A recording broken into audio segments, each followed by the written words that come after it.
Assalamualaikum warahmatullahi wabarakatuh. Om Swastiastu, Namo Buddhaya, salam kebajikan dan salam kesejahteraan bagi kita semua. Selamat malam kepada para peserta kegiatan diskusi webinar Pajak Karbon sebagai Solusi Krisis Iklim, Rencana dan Tantangan di Indonesia. Selamat datang pada acara yang merupakan kolaborasi antara Partai Hijau Indonesia dengan Green Welfare Indonesia. Nama saya Naifa Uzla, selaku moderator pada kegiatan hari ini. Perkenankan saya untuk memperkenalkan terlebih dahulu kedua organisasi yang menginisiasi kegiatan hari ini. Partai Hijau Indonesia merupakan partai politik yang dibentuk oleh masyarakat sipil di Indonesia dengan fokus paradigma utama pada keadilan dan kelestarian.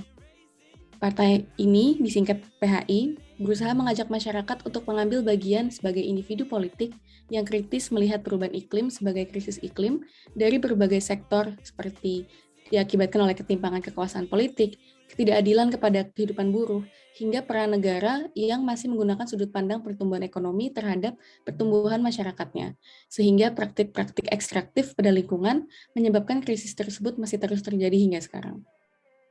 Partai Hijau Indonesia sendiri juga sedang berjuang untuk mengikuti kontestasi pemilu pada tahun 2024. Kemudian untuk organisasi kedua yang menginisiasi kegiatan ini, yaitu Green Welfare Indonesia, merupakan organisasi non-profit pertama yang dipimpin oleh pemuda Indonesia dengan fokus utama pada koneksi antara ketahanan pangan, peternakan, dan perubahan iklim. Green Welfare Indonesia dibentuk untuk mencapai keberlanjutan di sektor sosial dan juga lingkungan, serta memperjuangkan pemberdayaan pemuda dan pendidikan iklim. Dengan afiliasi antara GWF dan ASEAN Youth Organization, Green Welfare menjadi organisasi pertama juga yang mengimplementasikan konsep wakaf hidroponik pertama di dunia lewat salah satu program kerjanya. Demikian mengenai kedua organisasi penginisiasi untuk kegiatan hari ini. Bagi teman-teman yang sudah hadir di sini, mungkin sudah pernah dengar juga mengenai pajak karbon dan apa sih sebenarnya kebijakan mengenai pajak karbon itu sendiri.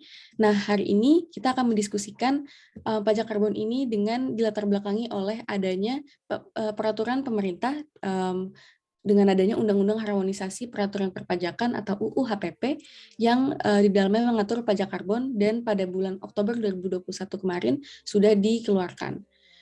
Dengan penerapan yang ditargetkan pada awalnya dimulai pada 1 April 2022, sayang sekali untuk penerapannya tersebut ternyata diundur menjadi bulan Juli 2022. Tujuan utama dari pembentukan adanya pajak karbon ini sendiri adalah untuk mengubah perilaku para pelaku ekonomi untuk beralih menjadi aktivitas ekonomi yang lebih hijau dan rendah karbon. Dan ini juga sejalan dengan upaya pemerintah yang telah menargetkan adanya penurunan emisi gas rumah kaca. Selain dengan adanya UU HPP tersebut, Indonesia sudah memiliki peraturan Presiden nomor 98 tahun 2021 tentang penyelenggaraan nilai ekonomi karbon, di mana kebijakan ini juga mengatur penyelenggaraan perdagangan karbon, pungutan atas emisi karbon, dan juga pembayaran berbasis kinerja atas penurunan emisi karbon.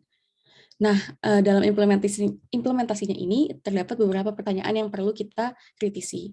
Yang pertama, apakah kerangka aturan kebijakan ini sudah tepat untuk memberi disinsentif kepada energi kotor dan bagaimana praktiknya yang telah mengatur dan menerapkan nilai ekonomi karbon dapat menjadi pembelajaran bagi Indonesia dari luar negeri. Dengan demikian, kegiatan ini bisa kami mulai dengan 3 pembicara yang sangat memiliki keahlian dalam bidangnya tentunya dan juga sangat berkaitan dengan topik hari ini. Yang pertama kita mengundang Ibu Dr. Titi Muswati Putranti dari Tech Center VIA Universitas Indonesia. Selamat malam Bu Titi, apa kabar? Selamat malam, kabar baik, terima kasih. Baik, terima kasih Bu. Sebelumnya izinkan saya untuk memperkenalkan Bu Titi kepada teman-teman terlebih dahulu. Bu Titi sendiri adalah merupakan Direktur Perencanaan dan Anggaran UI dan dari tahun 2021 hingga sekarang dan juga Direktur Keuangan UI sebelumnya dan pernah bergabung di beberapa kegiatan yang memang berkaitan dengan perpajakan. Nah, Bu Titi sendiri juga merupakan memiliki gelar doktor dalam bidang kebijakan perpajakan dari Universitas Indonesia dengan riset yang berjudul Rekonstruksi Kebijakan Insentif Pajak untuk Mendorong Industri Rendah Karbon. Sangat berkaitan sekali dengan topik hari ini dan tentunya pasti bisa memberikan insight yang sangat mungkin sangat bermanfaat bagi teman-teman juga dan tentunya bisa memberikan gambaran yang lebih jelas mengenai konsep-konsep yang berkaitan dengan pajak karbon ini sendiri. Nah, mungkin demikian untuk perkenalan singkatnya, Bu Titi. Dipersilakan untuk memberikan materinya kurang lebih selama 30 menit. Terima kasih. Terima kasih Mbak Naifa. Selamat malam. Assalamualaikum warahmatullahi wabarakatuh. Salam sejahtera buat kita semuanya. Terima kasih kepada host yang sudah mengundang saya pada malam hari ini. Sharing saja mengenai pajak karbon. Tadi sudah diperkenalkan bahwa saya dari Tech Center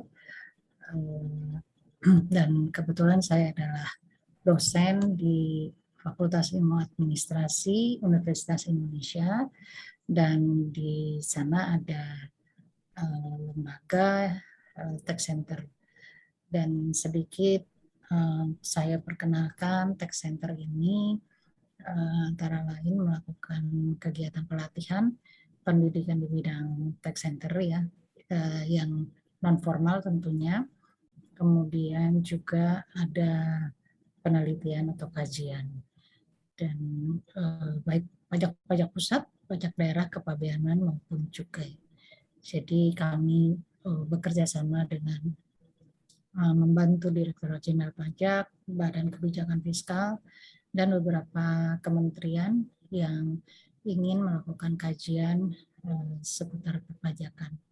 Kami juga menjadi konsultan untuk isu-isu perpajakan terkini. Demikian sekilas mengenai Tech Center.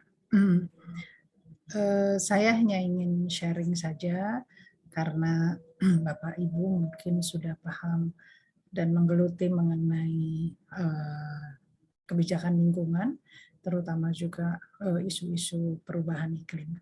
Jadi sebelum saya masuk ke isu mengenai pajak karbon, saya ingin sedikit overview saja mengenai kebijakan lingkungan di Indonesia.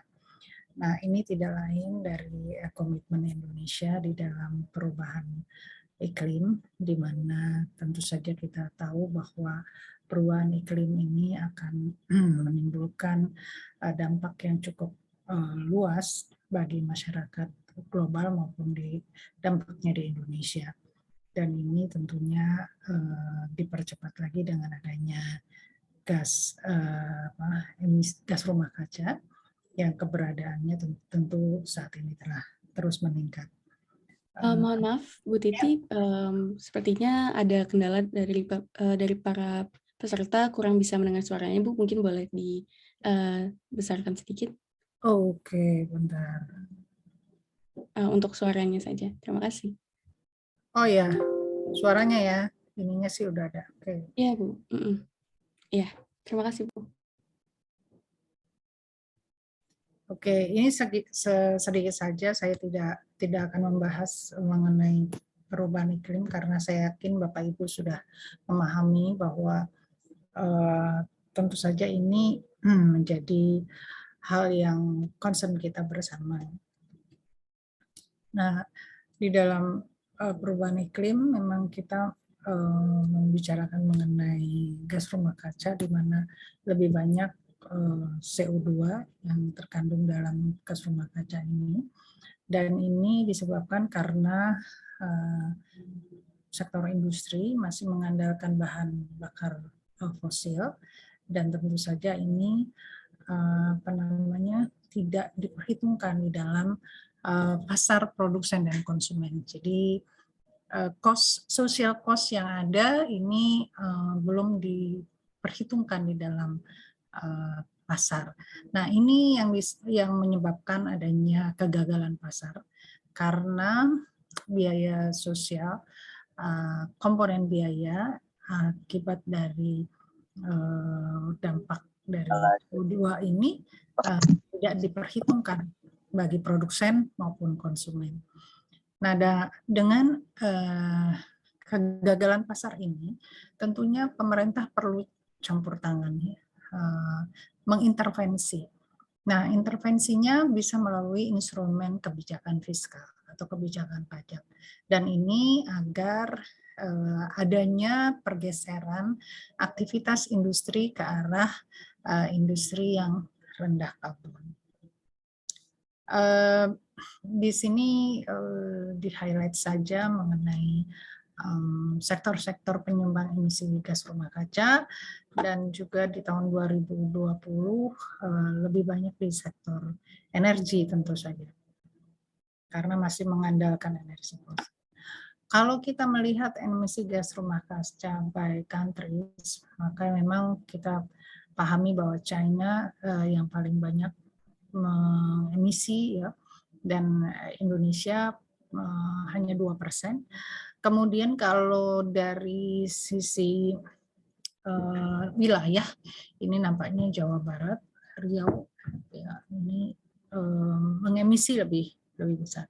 Saya tidak akan di sini lama-lama karena saya juga hanya menyuguhkan data saja. Nah, bagaimana upaya dari dunia internasional di dalam menanggapi perubahan iklim ini?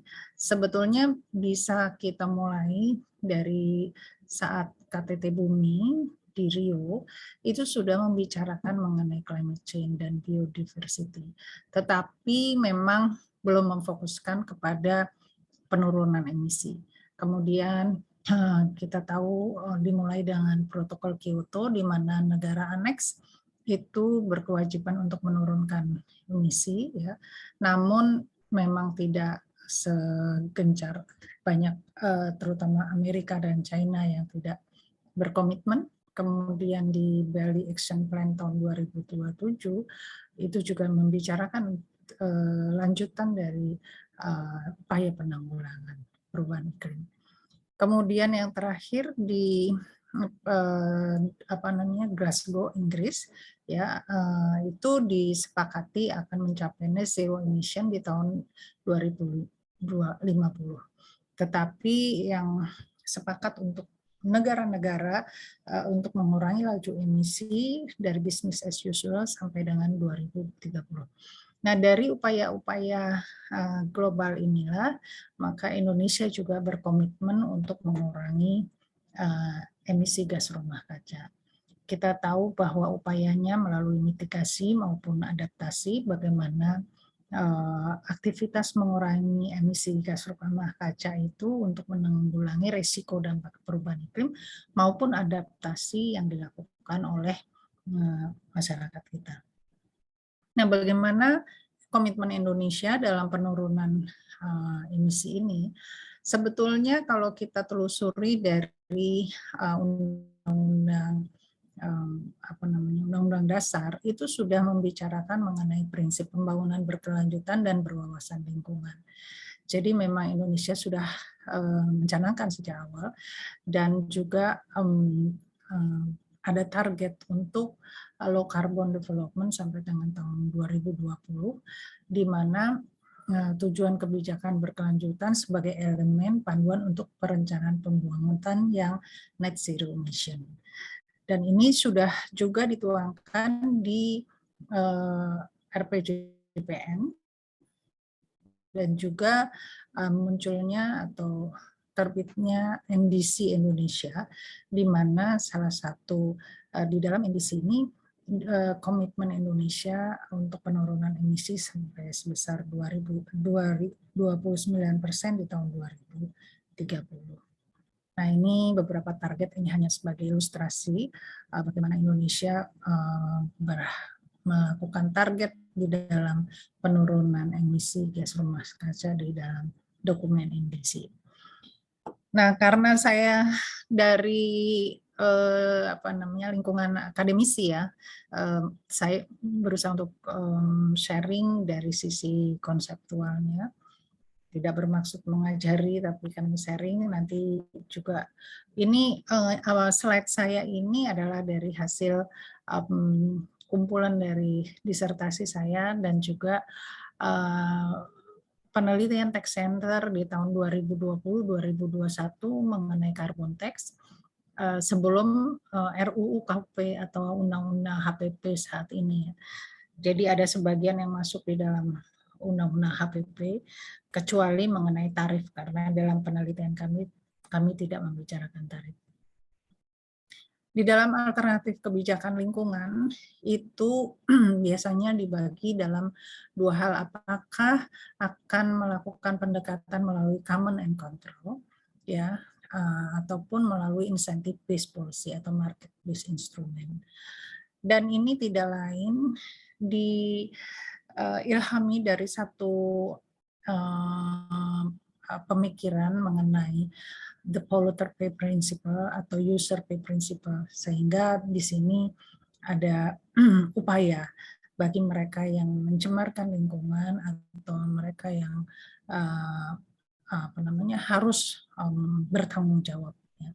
Nah, melalui common and control ini bisa dilakukan dengan sejumlah regulasi yang mengatur satu standar performa teknologi untuk mengurangi emisi. Misalnya bagaimana di Indonesia melalui KLHK menerapkan adanya analisa dampak lingkungan bagi industri atau manufacturing. Kemudian kalau melalui incentive based policy bisa melalui tax, dan biasanya ini embahnya ya atau awalnya adalah dari Pigovian taxes ya. Nah, ini merupakan pajak-pajak lingkungan. Nah, tetapi dalam perkembangannya selanjutnya di beberapa literatur itu dikatakan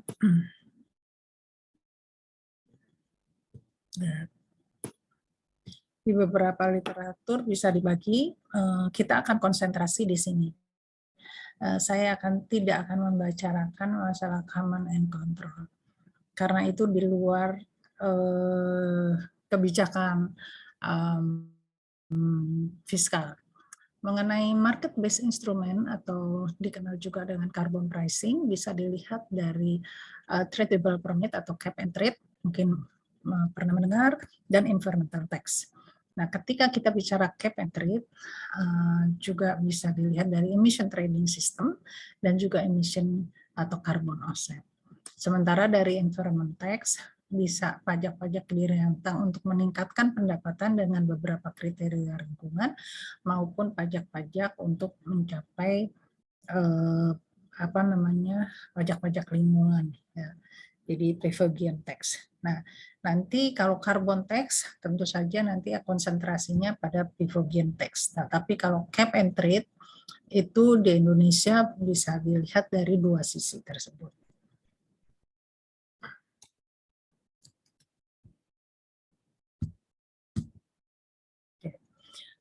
Saya mulai dengan cap and trade atau skema perdagangan karbon. Di dalam skema ini, pemerintah itu dapat menetapkan kebijakan pembatasan emisi atau cap, ya, pembatasan cap. Berapa emisi yang akan diturunkan. Nah, ini ditetapkan dalam satu periode tertentu. Ini ranahnya Kementerian Lingkungan Hidup ya sebetulnya. Jadi nanti harus dibatasi berapa industri boleh mengemisi. Ya. Nah, kalau industri dapat berhasil mengurangi emisi berapa ton CO2 yang di bawah cap, itu sisanya dapat diperdagangkan atau dijual ya kepada industri yang tidak mau atau tidak berhasil mengurangi emisi. Dan ini sudah dilakukan di antar negara, khususnya di Eropa sudah mulai. Dan di sini dikatakan industri yang tidak mau ya, karena seperti Cina itu banyak yang tidak mau gitu ya, karena memang kondisinya adalah sekarang dia sedang membangun, sedang menumbuhkan industri, atau industri yang tidak berhasil mengurangi karena memang emisinya besar dan teknologinya belum mencapai ke sana. Nah, sementara perusahaan yang mengemisi melebihi ambang batas juga dapat membeli karbon kredit ya dari perusahaan yang mengemisi di bawah ambang batas. Nah, ini dalam hal trading ini, maka kalau membeli izin emisi nanti akan diberikan sertifikat izin emisi, ya, atau membeli sertifikat pengurangan emisi. Jadi ini bentuknya adalah sertifikat. Ini kebetulan mahasiswa S1 saya 2010 sudah membahas mengenai certified emission reduction dilihat dari Undang-Undang PPH dan Undang-Undang PPN waktu itu. Nah, di dalam cap and trade ini, maka pemerintah telah mengeluarkan Peraturan Presiden 98/2021 mengenai penyelenggaraan nilai ekonomi karbon. Karena di dalam perdagangan karbon itu tentunya perlu diketahui berapa nilai karbonnya supaya ini setiap unit emisi diketahui yang dilakukan oleh manusia atau kegiatan ekonomi. Nah, untuk mendukung ini nampaknya Indonesia akan mempunyai bursa karbon. Nah, karena ada sertifikat itu ya yang bisa diperdagangkan. Sehingga di sini terlihat mengatur catatan cadangan karbon, perdagangan karbon, dan pemilikan. Dan penerimaan dari aktivitas perdagangan karbon ini bukan sebagai penerimaan pajak, tetapi penerimaan negara bukan pajak. Dan ini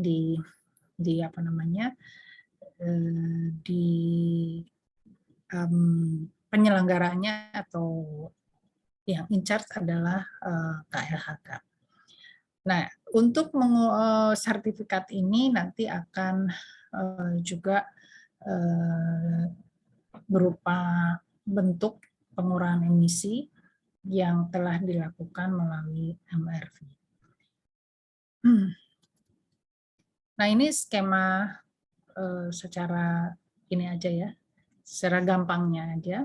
Jadi kalau misalnya di company atau industri yang sebelah kiri itu masih mempunyai jatah ya karena emisinya di bawah batas, maka dia bisa menjual kepada industri yang sebelah kanan yang tidak bisa atau tidak berhasil untuk mengurangi emisi. Nah, ini sederhananya seperti itu.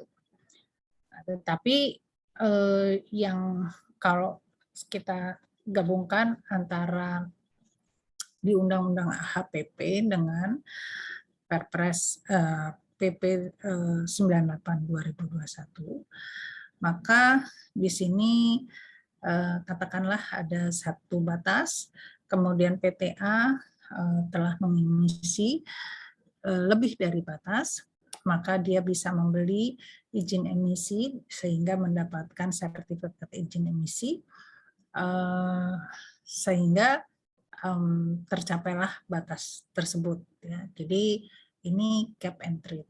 Nah, ini sudah selesai sampai di sana. Ini yang dibahas di PP 98. Nah, di dalam Undang-Undang HPP itu nampaknya bukan cap and trade, tapi cap and tax. Jadi kombinasi antara cap and trade dan pajak karbon. Jadi ketika PTA mengemisi lebih dari batas dan dia membeli dari PTC tetapi hanya mampu membeli separuhnya ya, atau memang yang tersedia di pasar adalah cuma sekian, maka yang sisanya itu dikenakan penalti. Ya, penaltinya adalah pajak karbon. Sehingga sekarang tinggal pilihan dari industri. Kalau dia tidak mau dikenakan pajak karbon, maka dia harus membeli lebih banyak sertifikat tersebut sehingga sudah terpenuhilah cap gitu. Nah, ini kan melihatnya dari global ya, baik secara global internasional maupun secara Indonesia ya, nasional. Jadi cap ini memang dibatasi atau ditentukan oleh pemerintah nantinya. Nah, sekarang bagaimana dengan pajak karbon? Pajak karbon ini masuk dalam instrumen kebijakan fiskal. Kalau bicara fiskal lebih luas ya, karena kita bicara APBN. Nah, ini kalau kita bicara kebijakan pajak, bisa berupa instrumen yang bersifat insentif dan juga instrumen yang bersifat disinsentif. Jadi carbon tax ini merupakan instrumen yang disinsentif karena digunakan untuk mengoreksi kegagalan pasar yang tadi saya sudah sampaikan di depan, karena adanya eksternalitas negatif yang tidak diperhitungkan dalam pasar.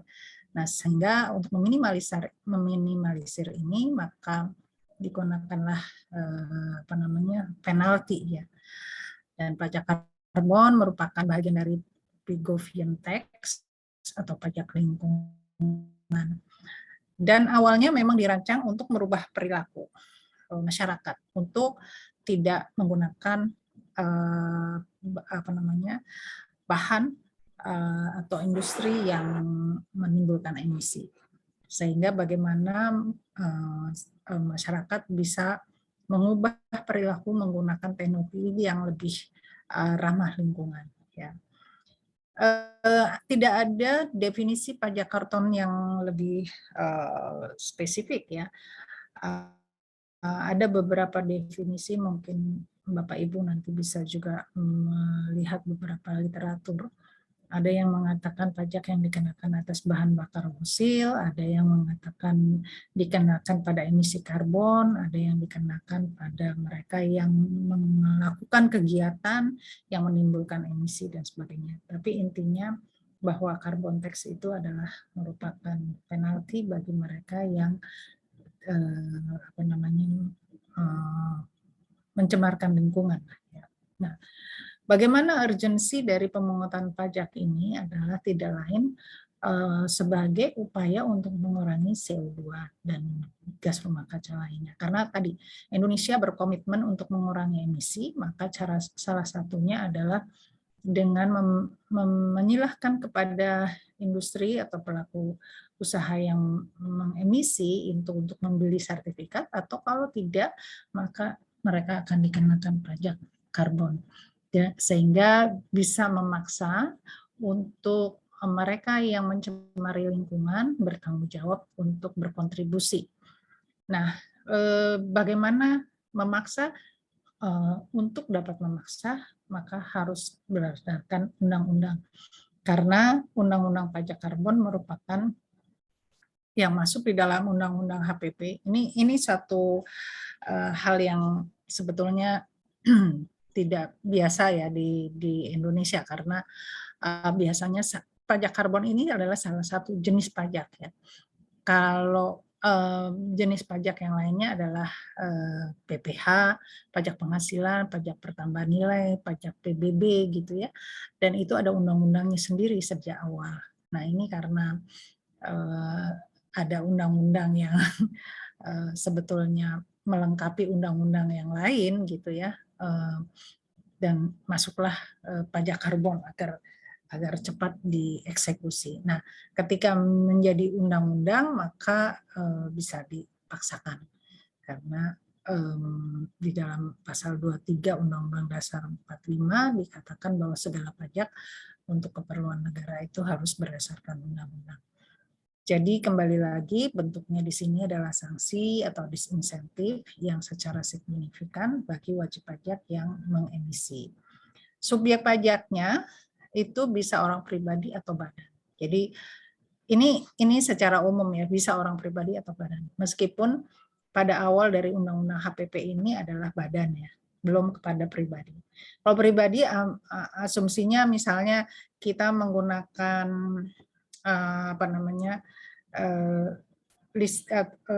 bohlam, itu lampu yang tidak hemat energi atau mengeluarkan polusi di rumah dan sebagainya.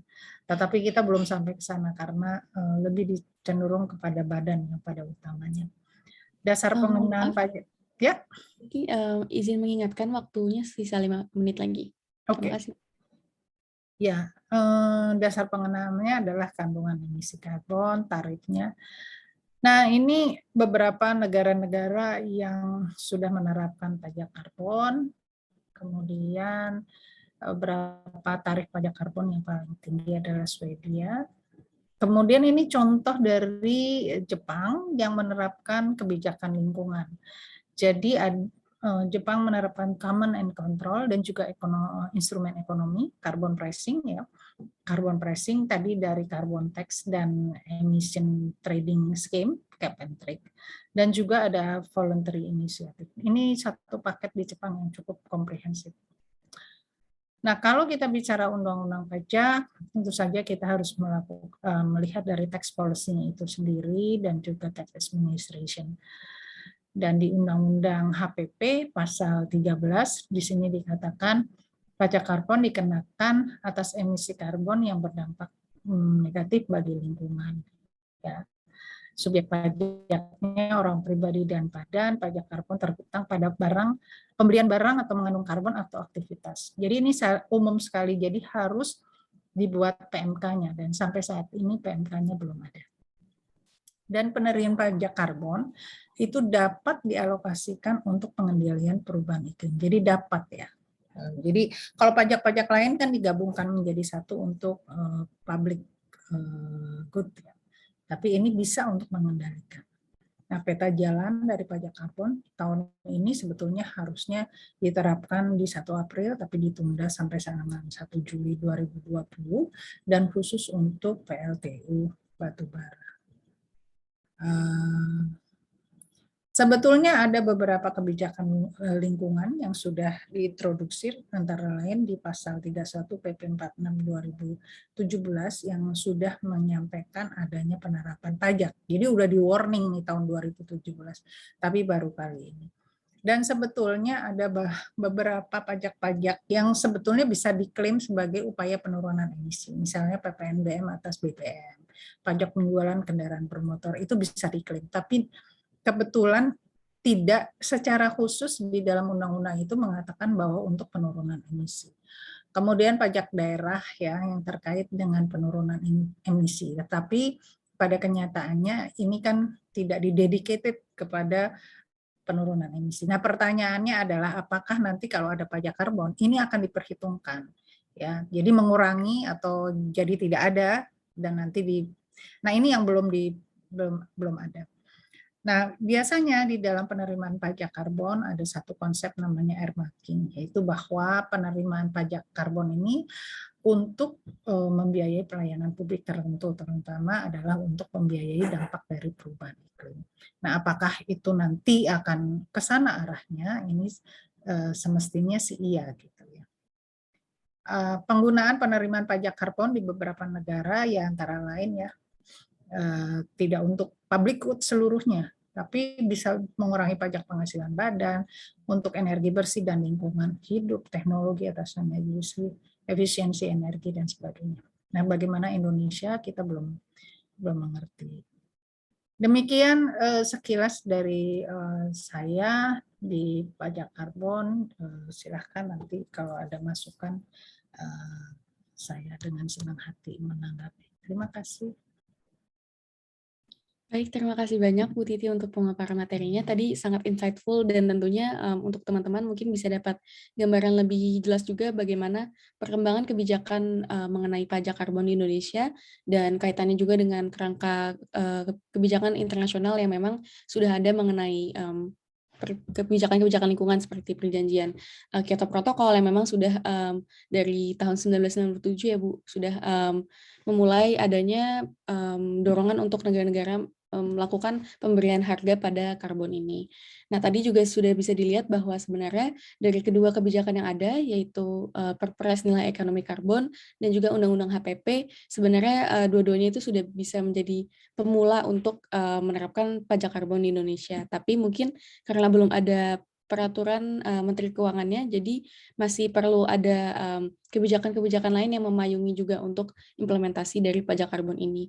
Sehingga memang untuk implementasinya diundur menjadi bulan Juli 2022, tapi tadi mungkin dari konsep-konsep yang sudah dijelaskan oleh Bu Titi, teman-teman bisa lebih paham juga bagaimana nanti pelaksanaannya, apa itu sistem cap and tax, dan juga bagaimana nanti di Indonesia dampaknya bagi kita, kemana hasil dari pajak karbon itu mungkin akan dialokasikan, nanti mungkin bisa kita diskusikan juga.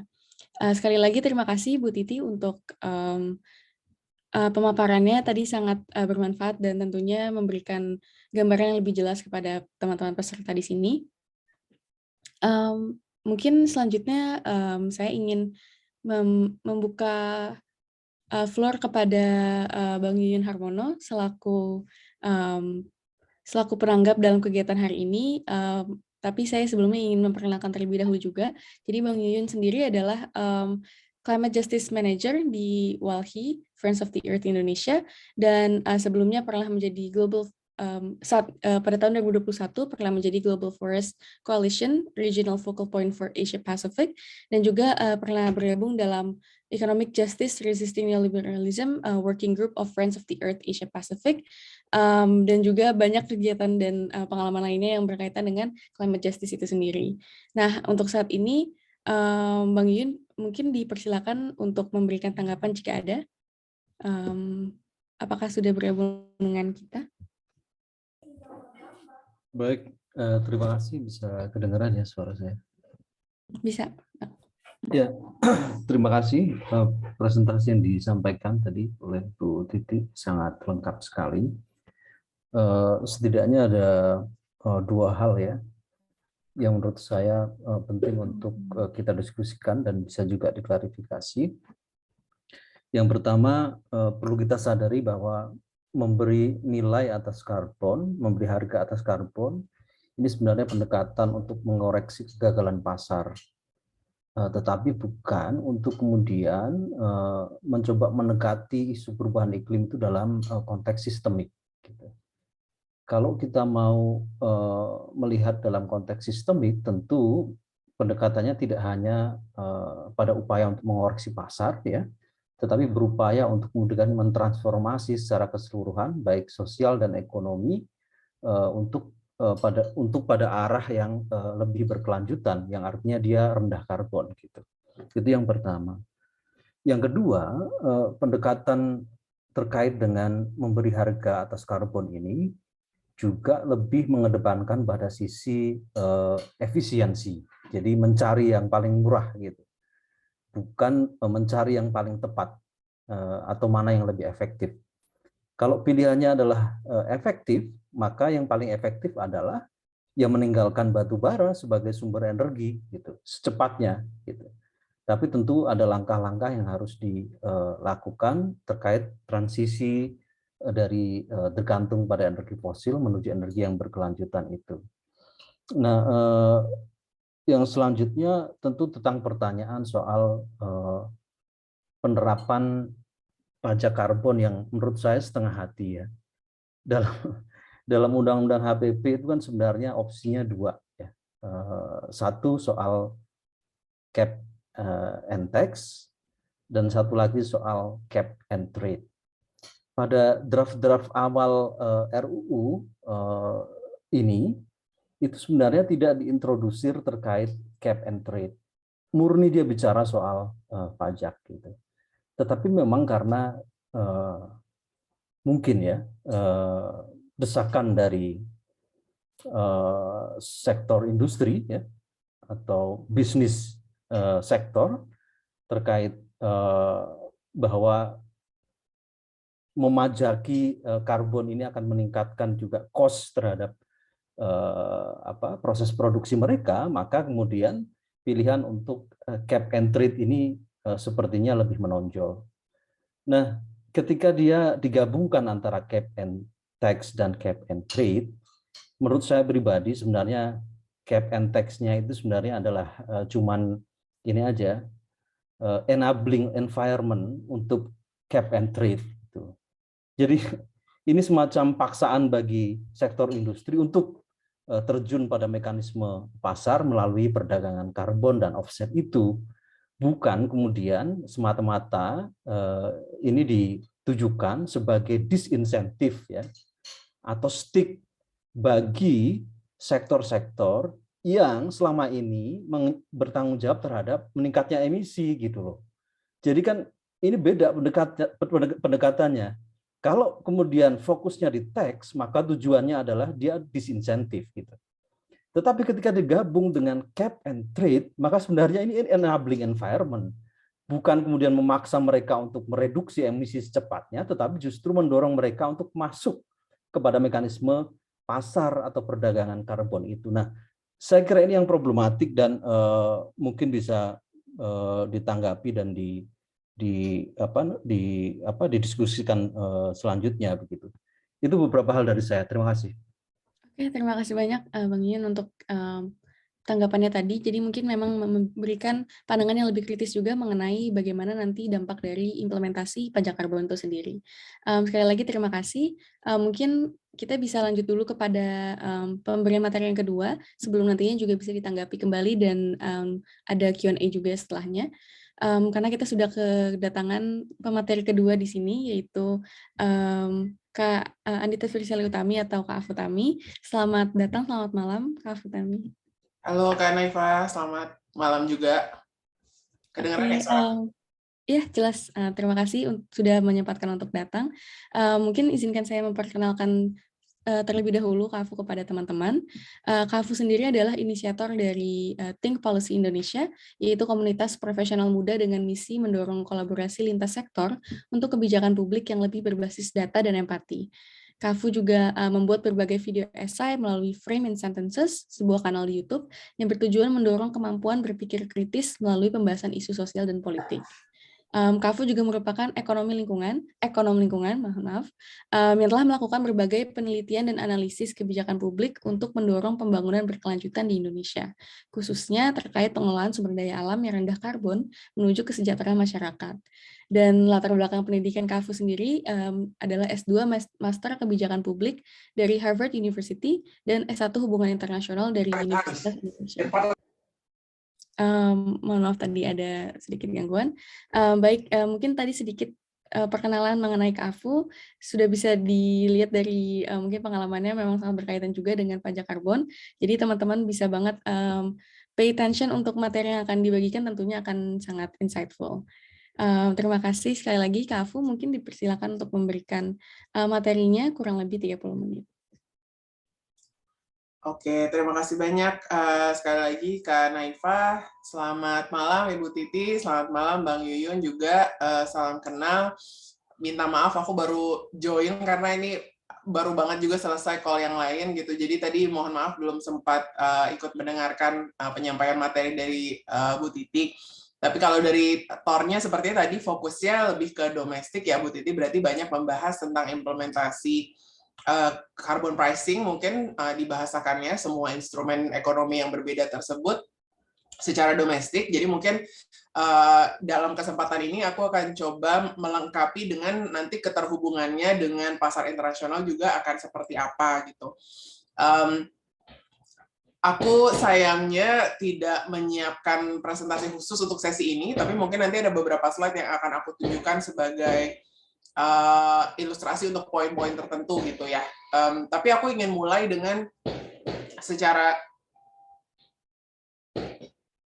kedengaran ya, ada yang bakar ini apa namanya fireworks, kembang api. Nggak apa-apa, tapi masih jelas. Kedengaran ya. Oke, sampai ada polisi segala. Jadi sebenarnya bisa dilihat seperti ini ya. Intinya ketika eksternalitas dari emisi gas rumah kaca itu terjadi gitu kan, sebenarnya internalisasi eksternalitas itu perlu dilakukan secara terkoordinasi gitu. Artinya ketika ada negara yang misalnya memperkenalkan instrumen carbon pricing di dalam negaranya, ketika negara-negara lain tidak beroperasi di bawah kerangka hukum atau kerangka berpikir ekonomi yang sama, sebenarnya bisa jadi nanti efeknya overall itu cuma shifting emisi eksternalitas misalnya dari satu negara ke negara lain gitu, atau misalnya perbedaan level carbon pricing-nya juga bisa menciptakan inefisiensi gitu ya. Contohnya apa maksudnya? Jadi misalnya saja simpelnya ya, sekarang kan salah satu yang dipermasalahkan itu ketika kerangka regulasi dan negara-negara global north, aku bilangnya negara maju dalam tanda kutip itu global north karena sebenarnya banyak kritik yang bilang ya kalau bilang negara maju itu harus seperti itu, seolah-olah model pembangunan ekonomi semua harus ikut ke arah sana, padahal belum tentu gitu. Jadi ketika negara-negara global north memperkenalkan standar regulasi yang lebih tinggi, yang lebih ketat gitu, akhirnya sebenarnya bukan artinya menghentikan polusi gitu, tapi justru apa yang disebut sebagai race to the bottom gitu kan, atau akhirnya malah polusi-polusi itu tetap terjadi gitu, cuma terjadi di negara lain gitu. Jadi banyak yang bilang misalnya ya intinya Amerika atau negara-negara Eropa mengimpor saja gitu produk-produknya, jadi seolah-olah mereka tidak mengeluarkan emisi, padahal banyak konsumsi yang mereka barang yang mereka konsumsi itu datangnya diproduksi dengan level polusi yang sama, cuma di negara lain gitu. Jadi seolah-olah mereka berhasil menurunkan emisi gitu. Itu yang pertama poin kenapa koordinasi pengimplementasian carbon pricing jadi penting secara internasional gitu. Tapi poin yang kedua di sini, dan mungkin yang lebih relevan dalam konteks Indonesia, adalah salah satu riset oleh Conservation International bilang bahwa target Paris Agreement gitu ya, perjanjian Paris yang ingin menahan pemanasan global di 1,5 sampai 2 derajat Celcius ini, sebenarnya sepertiganya bisa dicapai dengan menggunakan solusi iklim berbasis alam atau nature-based climate solutions. Jadi betul bahwa PR besarnya adalah transisi energi ke arah energi bersih, karena mayoritas emisi secara global datangnya dari fossil fuel ya, dari energi transportasi listrik. Tapi sebenarnya banyak nature-based climate solutions ini, pohon-pohon kita, mangrove, terus juga misalnya gambut, pengelolaannya itu akan juga sangat mempengaruhi, terutama hutan dan mangrove gitu ya, akan bisa memainkan peran sebagai carbon sink juga, atau carbon sequestration. Jadi mereka juga menyerap CO2 yang sudah dilepaskan ke atmosfer, dan diikat gitu ya di dalam kayunya gitu, maksudnya di dalam pohon-pohonnya sendiri gitu. Nah, jadi kan potensinya sangat besar. Kemudian kalau misalnya dilihat secara global, tidak di semua negara biaya untuk menawarkan nature-based climate solutions itu tidak setara di semua negara. Jadi ada negara-negara di mana memproduksi atau melakukan restorasi hutan misalnya, atau simpelnya menanam pohon dan sebagainya, itu lebih low cost gitu ya. Dan Indonesia adalah negara menurut analisis McKinsey kedua dengan potensi low cost nature-based climate solutions terbesar setelah Brazil gitu. Jadi sekitar 15% dari total tadi sepertiga aku bilang itu adanya di Indonesia gitu. Nah sekarang tapi ada market failure yang kedua. Jadi tadi kalau teman-teman ini kayaknya banyak yang anak ekonomi juga mungkin aku asumsikan gitu. Kalau yang pertama tadi kan sebenarnya kegagalan pasarnya adalah kegagalan free rider problem gitu ya, atau masalah koordinasi gitu. Kalau di yang kedua ini mungkin lebih berhubungan dengan penyediaan public goods akhirnya gitu. Siapa yang harus bayar supaya untuk Indonesia misalnya yang pertama menjaga hutan yang sekarang sudah ada gitu, yang kedua untuk merestorasi lebih banyak lagi lahan-lahan yang sudah terdegradasi atau hutan-hutan yang sudah terdegradasi supaya bisa menyerap karbon lebih banyak lagi gitu kan. Karena manfaat dari nature-based climate solutions ini akan bisa dirasakan semua orang nih. Tapi siapa yang harus bayar? Karena sebenarnya ngerasain semua orang secara global gitu kan. Apakah harus Indonesia yang bayar?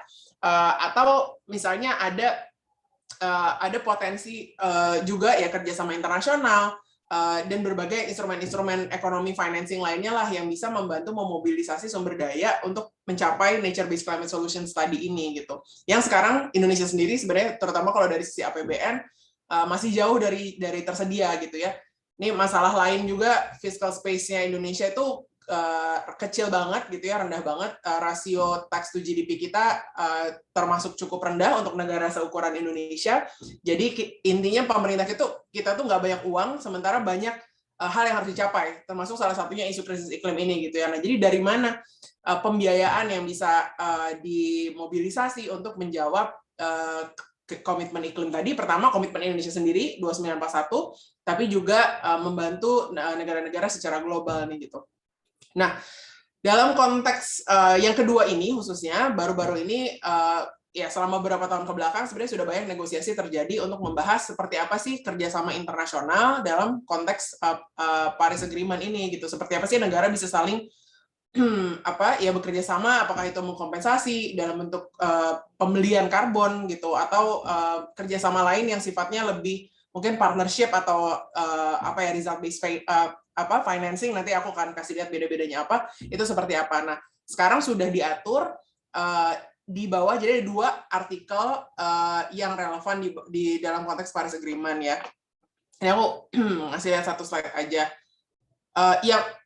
Yang ada di slide ini itu artikel 6, tapi aku sebelumnya mau bilang juga selain artikel 6, ada artikel 5, maaf ya harus aku nyiapin slide gitu.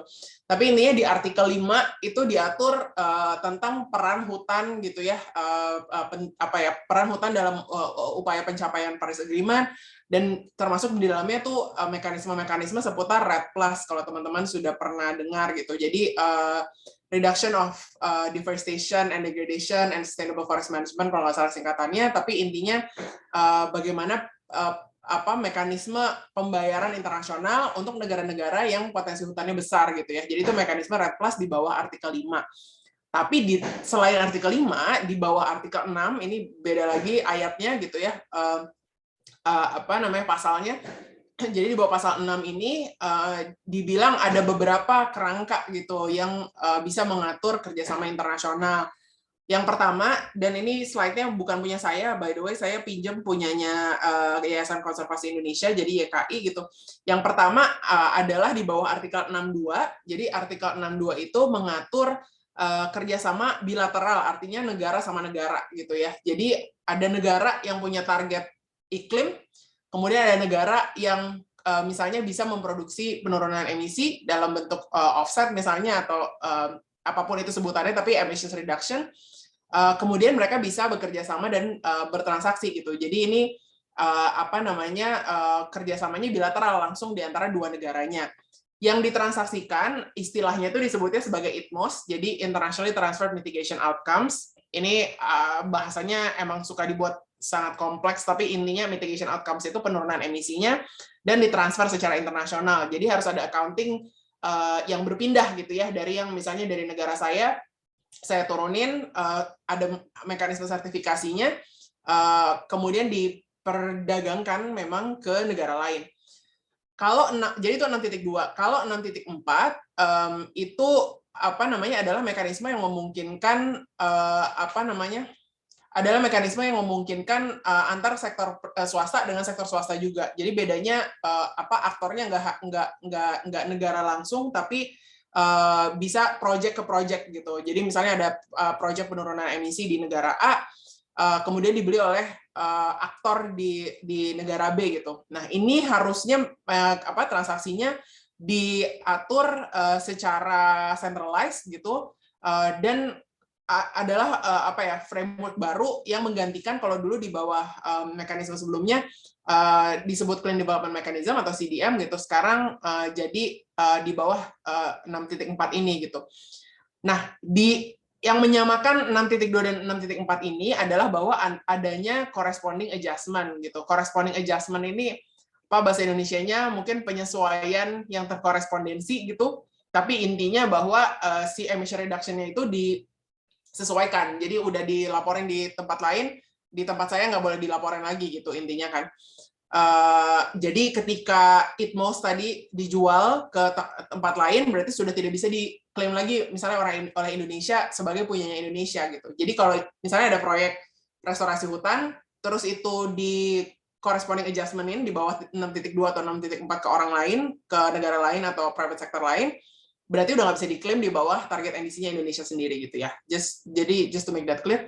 Tapi ada lagi 6.8 yang jadinya tidak berbasis market gitu, di mana tidak ada transfer ITMOS-nya tadi gitu. Jadi tidak terjadi transfernya, tapi ini mungkin lebih kayak kerjasama gitu ya jatuhnya, hitungannya kerjasama internasional di mana ada bentuknya misalnya capacity building atau climate finance yang secara umum ya, jadi ada pendanaan yang dikasih oleh negara donor atau lewat partnership tertentu, atau teknologi transfer bentuknya, atau result based payment gitu ya, ini yang tadi aku sempat sebut result based payment tapi tanpa transfer ITMOS-nya gitu.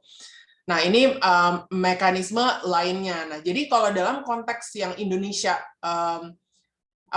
yang Indonesia inginkan, sebenarnya idealnya kan paralel nih semuanya gitu. Jadi kalau secara ekonomi pasti kita mau optimize gitu ya, kita mau optimalkan transaksi yang terjadi di semuanya, di mana secara agregat di akhir gitu ya, secara agregat di akhir kita pengen tentu saja emisinya turun sesuai target gitu kan. Jadi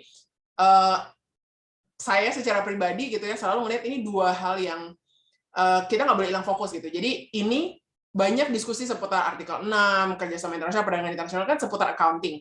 Jadi accounting artinya hitung-hitungannya gitu ya. Jadi kayak ini dihitung buat siapa, ini jangan sampai double counting, itu salah satu isunya. Takut akan terjadi double counting di mana udah saya klaim sebagai punya saya, tapi ternyata dijual, tapi saya tetap masih masukin di NDC. Itu kan jadinya integritas transaksinya jadi dipermasalahkan, dan secara agregat kita sebagai masyarakat kan sebenarnya pedulinya secara agregat selesai nggak krisis iklim gitu kan. Jadi sebagai negara, interestnya negara biasanya adalah untuk memastikan bahwa NDC mereka tercapai, bahwa mereka bisa bikin uang sebanyak-banyaknya. Tapi sebenarnya kita sebagai rakyat kan sebenarnya pengen memastikan bahwa semua ini tuh justru menambah, disebutnya additionality gitu ya, justru menambah apa yang otherwise tidak akan tercapai gitu. Nah, inilah tricky partnya gitu. Kalau aku, ini komentar personal gitu ya, takutnya kita tuh banyak banget diskusi seputar accounting-nya, ini ditransfer atau enggak, tapi malah kehilangan fokus ke, ya intinya sih sebenarnya semua sumber daya itu harus diarahin untuk menurunkan emisi gitu, lewat nature-based climate solutions, dan lewat transisi energi yang juga harus lebih cepat lagi terjadinya gitu. Itu mungkin kerangka umum aja, jadi biar sama-sama paham bedanya tipe-tipe transaksi di dalam rezim Paris Agreement sekarang gitu kan. Pertanyaan lain lagi, jadi pertanyaan pertama kan dari teman-teman, mekanisme nilai ekonomi karbon berdasarkan perjanjian Paris itu itu tadi yang terkait dengan terutama mekanisme dagang gitu ya. Tapi, nah yang kedua ini mungkin evaluasi terhadap implementasi dari nilai ekonomi karbon domestik, mungkin ya di bahasa ini ya gitu, di beberapa yurisdiksi sebagai pembelajaran buat Indonesia. Nah, kalau dalam konteks ini, jadi, sorry biar nggak pusing, tapi kayaknya udah terlanjur bikin pusing, maaf ya. Yang tadi itu yang internasional gitu. Artinya internasional antar negara atau antar sektor swasta di antar negara gitu kan. Nah, tapi setiap masing-masing negara nih juga secara domestik mengimplementasikan nilai karbon mereka sendiri gitu kan. Seperti yang mungkin tadi sebelum ini, lagi-lagi mohon maaf kalau salah karena belum sempat mendengarkan, tapi yang Bu Titi sampaikan tadi misalnya adalah implementasi nilai ekonomi karbon domestik gitu kan. Jadi memperkenalkan cap and tax, di Indonesia jadinya cap and trade and tax gitu, tapi cap and trade dan carbon tax misalnya gitu di negara sendiri dengan tujuan untuk mengefisiensikan nilai emisi di dalam negara sendiri gitu kan. Nah, jadi itu terpisah nih, dua hal yang terpisah, perdagangan internasional dengan yang domestik. Sama kayak perdagangan gitu. Kita beli cabai, kan ada pasar cabai domestik. Ya, orang sering beli cabai domestik, tapi juga kita bisa ekspor atau impor cabai gitu kan. Itu dua pasar yang berbeda, berhubungan dan saling mempengaruhi harganya, tapi sebenarnya berbeda. Actually, now that I mentioned that, sama kayak kalau harga pasar internasional lebih menguntungkan, bisa jadi aktor domestik akan lebih suka buat jualan emisi reduksi ke negara lain gitu kan, daripada kalau harga pasar di dalam domestik sendiri masih rendah gitu. Tapi itu kompleks juga, nanti kita obrolin, tapi itu just as a note gitu ya. Nah, saat ini secara domestik aja, implementasi nilai ekonomi karbon itu sudah berjalan di lebih dari 60 yurisdiksi secara global. Jadi ini sama sekali bukan hal yang baru, maksudnya dirasa kayak belum pernah ada yang mengimplementasikan. Beberapa negara global north malah sudah lama mengimplementasikan ini gitu ya. Dan juga banyak negara lain. Aku lagi cari peta yang bisa menunjukkan semua negara yang mengimplementasikan carbon pricing ini gitu ya, dan mungkin kita bisa evaluasi bareng-bareng. Jadi tiap tahun World Bank mengeluarkan laporan State and Trends of Carbon Pricing. Jadi kalau teman-teman tertarik, sebenarnya sangat-sangat aku rekomendasikan karena gampang banget untuk diikutin dan dibaca gitu ya. Ini yang terakhir dari tahun 2021.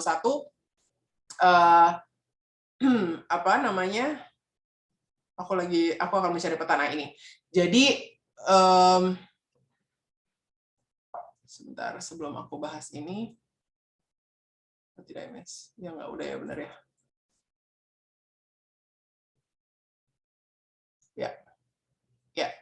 Jadi ini warna-warna di sini mewakilkan ini ya, macam-macam gitu. Jadi ada yang ETS itu cap and trade tadi, jadi emission trading system. Yang hijau itu ketika ETS sudah diimplementasikan atau sudah dijadwal untuk diimplementasikan. Merah adalah kalau pajak karbon sudah diimplementasikan atau dijadwal. Kalau masih dipertimbangkan warnanya kuning. Terus ada yang ada yang warna-warni juga bisa dilihat gitu ya. Nah, di sini ketika ini dibuat di tahun 2021 awal kan Indonesia belum mengimplementasikan, jadi Indonesia warnanya kuning gitu ya. Jadi under consideration tapi belum diimplementasikan. Terus teman-teman juga bisa lihat nih banyak negara lain yang sudah menjalankan gitu. Untuk Uni Eropa sendiri secara khusus sebenarnya udah punya mekanisme ETS yang sangat-sangat advance yang dilakukan antar di wilayah regional EU-nya sendiri gitu ya, jadi satu EU. Di Amerika Serikat yang sudah diimplementasikan itu di California, jadi satu state gitu ya, dan beberapa state lain, Washington, Oregon, tapi California yang salah satu yang paling advance. Makanya kalau di kayak film-film pop culture gitu ya, emang California itu kan dianggapnya paling woke gitu, provinsi atau state yang paling woke. Kalau negara bagian yang paling woke kalau di Amerika Serikat gitu, dan memang ini salah satu indikator lain gitu ya, mereka udah implement carbon pricing juga di negaranya. Terus Brazil mengconsider, Argentina, South Africa tuh tax yang udah jalan, relatif rendah juga rate-nya, tapi itu yang relatif baru jalan. China tadinya di level provinsi, jadi ada 7 region yang menjalankan ETS, tapi per 2021 udah dibuat nasional gitu. Ada negara-negara lain juga. Nah, tapi ini jadi implementasi di banyak negara lain. Ini adalah breakdown-nya gitu ya, total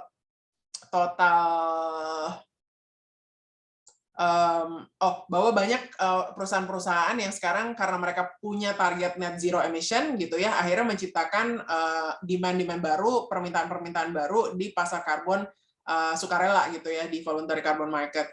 Nah, ini slide yang aku mau kasih lihat. Jadi tadi aku bilang sebenarnya akhirnya kan price-nya ini tuh masih sangat menyesuaikan, masih sangat berproses, apalagi price di level internasional. Apalagi tadi orang bisa dagang bilateral, itu tuh bisa macam-macam lah.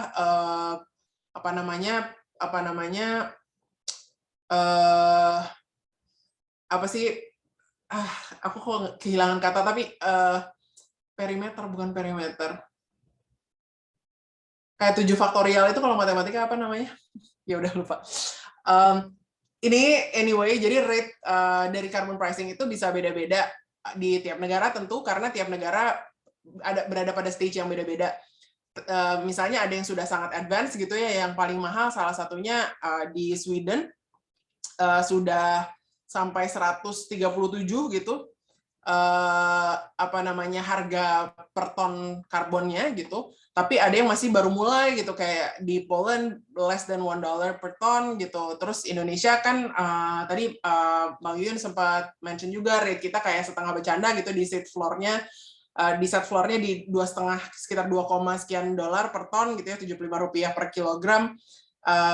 Yes, we can do better gitu, tapi it's a start. Banyak negara yang memang mulainya dari kecil dulu karena alasan political economy ya. Jadi ketika memperkenalkan langsung tinggi, takutnya terlalu disruptif terhadap ekonomi. Jadi biasanya memang incremental gitu. Tapi memang ya kita bisa berargumen lah, harusnya secepat apa incrementalnya, ini terlalu lambat atau sebagainya. Itu sangat-sangat bisa didiskusikan lebih lanjut. Tapi this is just to show bahwa secara global pun levelnya beda-beda. Nah, sekarang yang menarik ketika kita membicarakan nature-based climate solutions dan perdagangan internasional tadi gitu ya, harga apa yang kira-kira pas untuk mengkompensasi opportunity cost bagi Indonesia gitu ya, untuk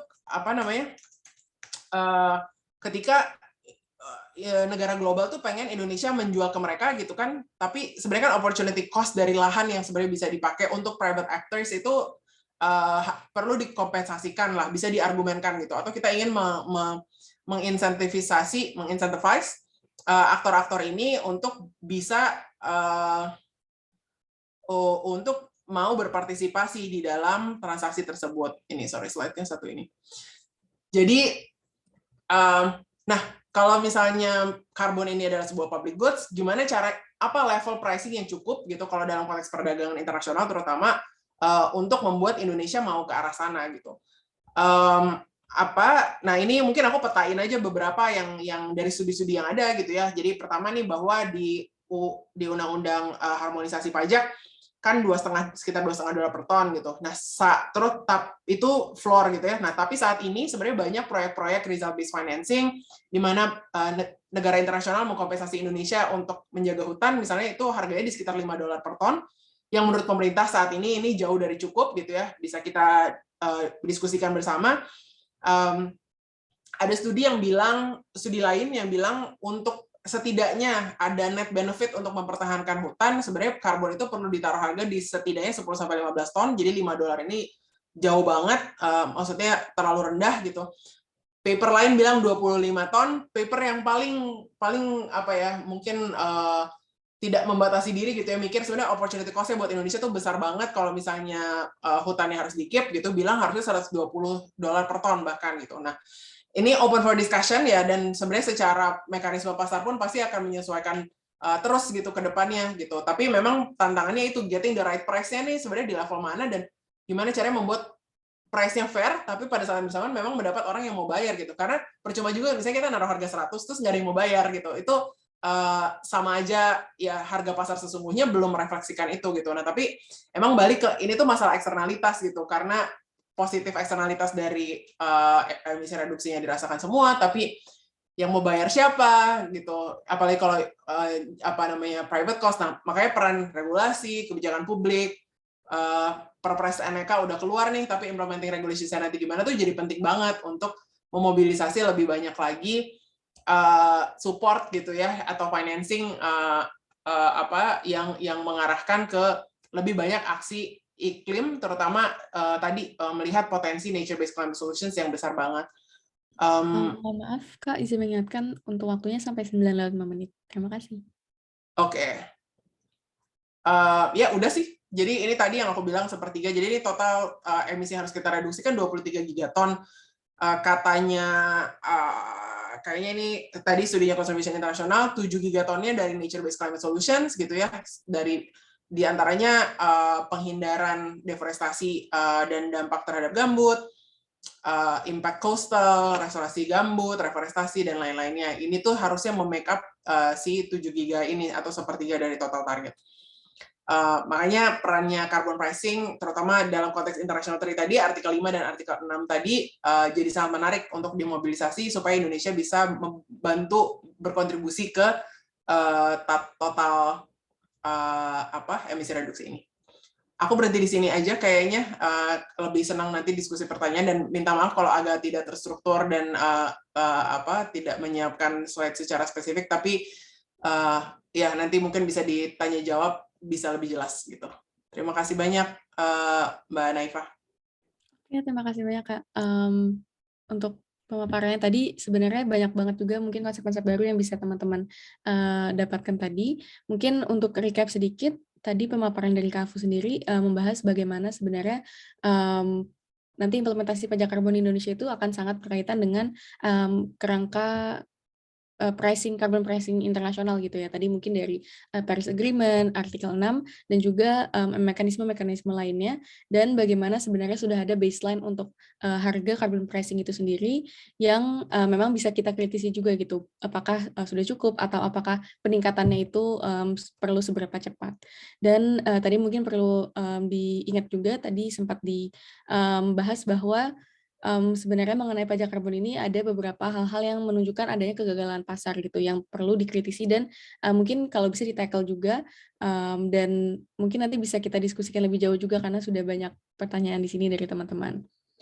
Mungkin dengan demikian bisa kita mulai sesi tanya jawab terlebih dahulu karena sudah ada cukup banyak.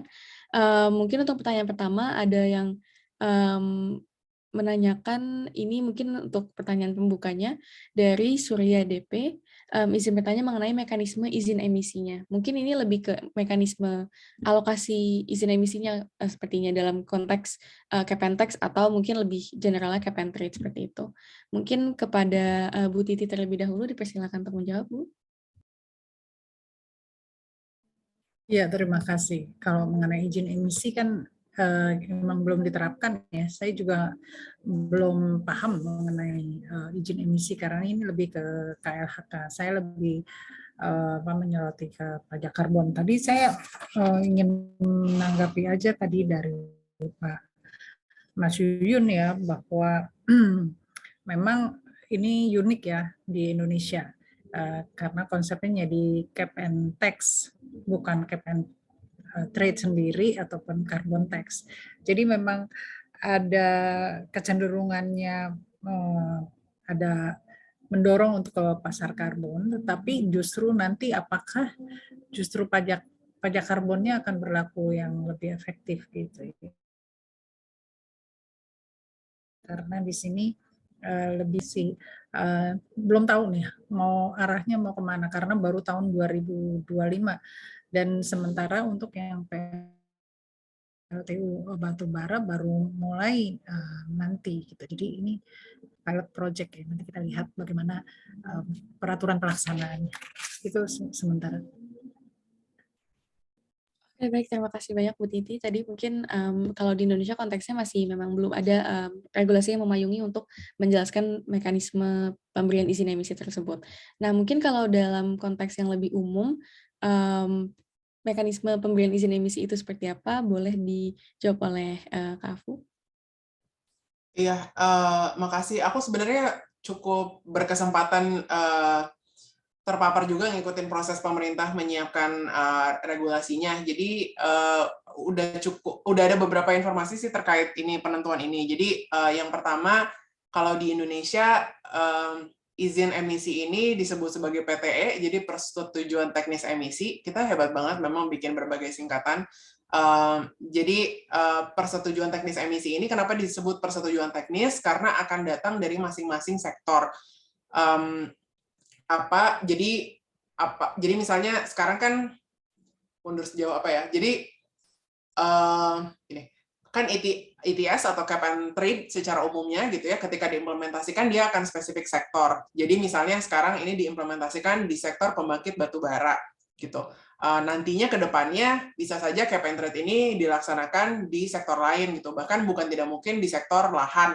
Misalnya bahkan di antara misalnya perusahaan misalnya hutan tanaman industri gitu atau apapun sebenarnya sangat bisa di-expand ke negara lain. Bahkan ya ITS ini di salah satu negara ada yang pakai untuk sektor kehutanan tadi gitu.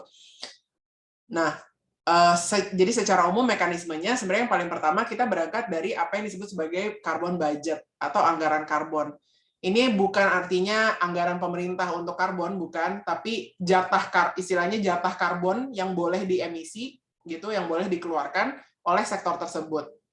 Ini adanya di mana? Ini ada di perhitungan NDC-nya Indonesia. Jadi misalnya, jadi di dalam NDC itu, tadi ini yang nanya siapa ya, kan sudah ada estimasi nih perhitungan emisi Indonesia di tahun 2030 adalah sekian. Dalam hal ini 2,8 gigaton misalnya, atau dari sektor energinya secara spesifik, misalnya 600 juta ton kalau nggak salah ya, sekitar segitu. Nah, itu kan proyeksi emisinya gitu. Terus kan kita ada janji nih nurunin 29 sampai 41. Berarti dihitunglah berapa gitu. Nah, dari target batas emisi yang harusnya dikeluarkan itu dari sektor pembangkit batu bara ini sebenarnya berapa sih harusnya yang boleh dikeluarkan agar tetap di dalam batasan target penurunan emisi tersebut. Masih ngikutin bareng aku nggak? Jadi misalnya harusnya 600, tapi kita janji nurunin biar gampang dihitungnya setengahnya gitu. Ini ilustratif aja. Jadi misalnya 300 gitu kan. Nah, dari 300 ini berapa yang dari sektor batu bara? Sebut aja 200. Nah, dari 200 itulah baru ditentukan nih. Misalnya sekarang saat ini ada 100 pembangkit batu bara lah, sebut aja ada 100. Berarti masing-masing itu harusnya boleh mengeluarkan berapa gitu. Untuk mencapai target yang nanti di tahun depan itu. Tapi kita kan target di tahun 2030 itu ada breakdown per tahunnya juga. Nah, jadi kita mundur memang di setiap tahun itu karbon budgetnya berapa gitu. Nah, jadi di tahun ini harusnya ketahuan karbon budgetnya berapa berdasarkan hitung-hitungan NDC-nya pemerintah Indonesia. Nanti udah ada angka tersebut, ada yang namanya buffer gitu. Jadi nggak persis, misalnya sebenarnya target kita segitu terus benar-benar dibagi aja, ya udah misalnya harusnya 200 dibagi aja 100 perusahaan, jadi masing-masing dapat sesuai dengan angka itu. Jadi 200 bagi 100 misalnya masing-masing 2. Enggak seperti itu, karena kita perlu naruh buffer, mengingat ITS itu cuma target, dan perusahaan bisa gagal mencapai target itu, gitu kan. Jadi kita tetap harus ngasih ruang, di mana dari budget asli, yang akhirnya dikasih jadi allowance itu harus tetap ada di bawahnya, misalnya 10% atau 20% buffer emisinya. Ini teknis banget ya, maaf. Tapi mudah-mudahan ngikutin kurang lebih maksudnya apa.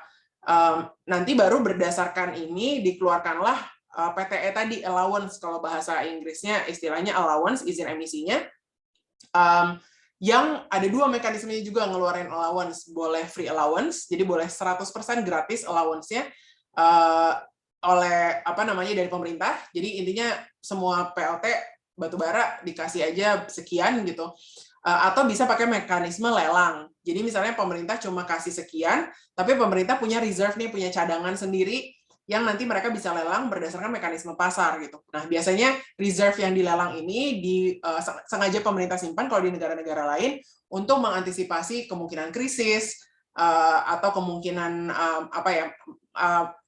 karena kan pasar tuh bisa berubah ya, tergantung nanti dinamikanya kayak gimana. Nah, jadi pemerintah mereserve aja sebagian supaya bisa dikeluarkan nanti gitu, tergantung dengan dinamika makroekonomi terutama yang terjadi. Tapi kurang lebih seperti itu. Nah, nanti baru kan perusahaan-perusahaan ini mengeluarkan emisi gitu, akan ada perusahaan yang defisit emisi, ada yang surplus emisi. Nah, nanti mereka masing-masing perusahaan ini bisa over the counter aja, misalnya saling bertransaksi jual beli izin emisinya gitu, atau tadi PTE ini sebutannya gitu. Di akhir masa laporan yang dalam hal ini 1 tahun, semua perusahaan harus menyerahkan dari batas allowance yang dia sebenarnya punya harus sesuai dengan emisi yang dia keluarkan gitu. Kalau misalnya kurang, baru itu tadi nanti jadi antara bisa bayar dengan menggunakan offset atau bayar pajak gitu kan kalau dalam konteks Indonesia gitu. Dan benar banget yang tadi Bang Yuyun bilang, sebenarnya kalau di Indonesia pajak karbon simpelnya kalau disamakan dengan di EU ETS itu kayak penalti, kayak denda tidak memenuhi ITS aja gitu, bukan benar-benar pajak. Cuma memang kalau harapan saya sih ya sebut saja pembangkit batubara ini memang sudah ITS lah mekanisme utamanya gitu. Nah, tapi kan setelah 2024 harusnya pajak karbon ini juga secara teori bisa diimplementasikan di sektor lain gitu. Nah, jadi harapan saya sebenarnya nanti bukan yang di batubara ini memang ITS lah utamanya gitu, tapi mungkin sektor lain, apakah itu BBM, apakah itu kehutanan, jadi buat alih fungsi lahan misalnya, atau apapun itu, pajak karbon masih ada potensi untuk di-extend ke sektor-sektor lain yang nanti harusnya tercantum dalam peta jalannya pajak karbon ini juga gitu kan. Itu sih, maaf agak panjang jawabannya, teknis soalnya pertanyaannya. Iya, terima kasih banyak Kak Fu dan juga Bu Titi, tadi jawabannya memang sudah sangat memberikan gambaran juga bagaimana nanti mungkin mekanisme pemberian izin skemanya itu memang disesuaikan dengan tadi ada carbon budgetnya itu sendiri ya, dan mungkin untuk kebijakannya sudah dalam proses di Indonesia. Oke, mungkin selanjutnya ada pertanyaan yang menarik banget dari Kak Nadia Nur Fatima. Pertanyaannya, kalau carbon tax ini akan diterapkan di Indonesia, kemanakah tax dari karbon ini akan disalurkan? Dampaknya nanti mungkin hasil dari tax tersebut akan disalurkan kemana? Apakah tidak secara spesifik untuk upaya penyelamatan lingkungan? Salah satunya mungkin pemensiunan dini PLTU, untuk kemudian subsidi ke pembangkit energi terbarukan, atau hanya akan dijadikan salah satu sumber APBN? Mungkin boleh dari Bu Titi kembali terlebih dahulu. Ya, terima kasih. Kalau di Undang-Undang HPP memang jelas dikatakan bahwa penerimaan pajak karbon dapat digunakan untuk mengatasi perubahan iklim atau lingkungan, kebijakan lingkungan. Jadi ada kata-kata dapat ya, berarti bisa enggak juga gitu ya. Jadi kita belum tahu pada tataran konseptual pajak karbon itu seperti halnya pajak kendaraan bermotor dan pajak-pajak lingkungan itu sebaiknya sih memang didedicated kepada satu untuk belanja tertentu ya. Jadi sebaiknya seperti itu ya untuk perubahan iklim atau untuk mengatasi dampak lingkungan gitu. Seperti halnya cukai rokok itu kan sebetulnya bagaimana cukai rokok itu digunakan untuk mengatasi dampak dari penderita yang disebabkan karena polusi rokok itu sendiri. Nah, tetapi kalau misalnya dapat, bisa saja nanti akan dijadikan menjadi satu penerimaan di APBN untuk membiayai public goods yang lainnya seperti halnya PPH dan PPN. Nah, jadi kalau di undang-undangnya sudah ada gitu, dan itu harapannya sih di earmarking gitu. Tetapi seberapa besar atau komitmennya nih nanti di dalam peraturan, nah ini yang kita harus tunggu bersama. Ya, harapannya sih harusnya bisa dipakai, harus didedicated kepada dampak dari lingkungan itu sendiri. Baik, terima kasih banyak Bu Titi untuk jawabannya. Jadi mungkin ada kemungkinan ya untuk dialokasikan untuk tadi perbaikan lingkungan itu. Mungkin ada tanggapan dari Bang Yuyun untuk pertanyaan tersebut? Ya, seharusnya digunakan untuk aktivitas yang terkait dengan upaya untuk menangani perubahan iklim ya, karena memang di awal kan tujuannya itu ya. Tetapi memang tidak spesifik didorong untuk itu. Mungkin bisa melalui BPDLH gitu ya, atau melalui lembaga-lembaga yang lain ya, yang memang tugasnya atau mandatnya adalah untuk melakukan upaya untuk menangani perubahan iklim. Nah, yang kedua sebenarnya yang mau saya bilang ya terkait juga pajak karbon ini, sebenarnya kan dia tidak hanya pada badan ya, tetapi juga pada person gitu loh, pada seseorang gitu. Jadi aktivitas konsumsi kita itu juga dipajaki terkait karbon ini. Nah, menurut saya ini juga yang harus hati-hati diterapkan, karena misalnya introdusir pertama pajak karbon di Perancis itu menuai banyak sekali pertentangan dari buruh ya dan masyarakat miskin di sana, itu karena memang dia menjadi penambahan beban gitu loh di tengah kondisi ekonomi yang semakin susah gitu ya, apalagi ketika kemudian harga-harga menjadi naik akibat penerapan ini gitu ya, maka dia gampang sekali menjadi kambing hitam dari proses yang sebenarnya tidak dia sebabkan gitu. Nah, saya kira ini juga harus menjadi concern. Yang perlu dipastikan adalah sejauh mana sektor usaha ini dia tidak kemudian mentransfer tanggung jawab dia untuk membayar pajak karbon ini justru kepada si konsumen. Nah, itu harus benar-benar diadres sehingga kemudian dampaknya bukan kita yang menanggung, tapi justru harusnya pada si pengemisi itu, gitu. si polluters yang memproduksi itu. Saya pikir itu. Baik, terima kasih banyak Bang Yuyun untuk tanggapannya. Mungkin tadi bisa memberikan perspektif lebih yang ke climate justice ya Bang. Jadi kayak memang bagaimana dari pajak karbon ini sendiri juga perlu tidak membebani masyarakat. Apakah ada tambahan mungkin dari Kak Fu? Aku ini agak nggak populer tapi mungkin beda ya. Malah aku belum tentu hasil pajak karbon harus dialokasikan untuk aksi iklim, tapi mungkin lebih ke karena gini. Dan bukan maksudku nggak penting aksi iklim ya, justru karena saking pentingnya sebenarnya kan poinnya adalah secara struktural kita harus mengubah insentifnya supaya secara struktural semua financing itu sudah terinvestasikan ke arah aksi iklim gitu. Jadi bukan kita, dan pajak karbon itu sebenarnya tidak signifikan jumlahnya gitu ya. Jadi bukan kita kayak terlalu fokus pada pajak karbon ini harus dipakai untuk aksi iklim, tapi gimana caranya secara keseluruhan memang mekanisme insentif dan disinsentifnya tuh sudah mengarahkan sektor privat, uangnya internasional, itu uangnya pasar modal misalnya gitu, semuanya memang mengarah ke aksi iklim gitu kan. Jadi kita mikirnya harus lebih besar lagi karena bahkan pajak karbonnya sendiri bisa jadi tidak signifikan. Makanya aku tadi suka jawabannya Bang Yuyun ketika arahnya lebih ke BPDH misalnya, perlu punya kriteria yang bisa menstrukturkan mengarahkan financing yang masuk untuk iklim itu secara lebih efisien misalnya gitu, atau sesuai dengan prioritas yang dampak paling besarnya apa. Sedangkan untuk pajak karbon, kalau aku justru mikirnya balik ke ini yang tadi sempat dibahas juga, masalah just transition ini, masalah climate justice-nya gitu. Karena sebenarnya dengan persis yang Bang Yuyun bilang tadi juga gitu, dengan pengenaan pajak karbon, ada banget resiko bahwa dampaknya itu kan paling kena justru ke kelompok paling rentan. Jadi sebenarnya masuk akal untuk uang pajak karbon justru fokusnya ke bantuan sosial gitu. Jadi justru disalurkan balik gitu ya ke aktor-aktor yang mungkin akan terdampak, misalnya dengan transisi energi, mungkin pekerja di sektor batu bara yang akan terdampak gitu. Kita perlu membiayai mereka untuk apakah upskilling, reskilling, atau bantuan langsung tunai atau apapun itu, atau misalnya sebenarnya yang paling banyak itulah ya, jadi ini keluarga households yang paling terdampak itu perlu dibiayai dari mana. Nah biasanya kalau di negara lain tuh pajak karbon untuk itu.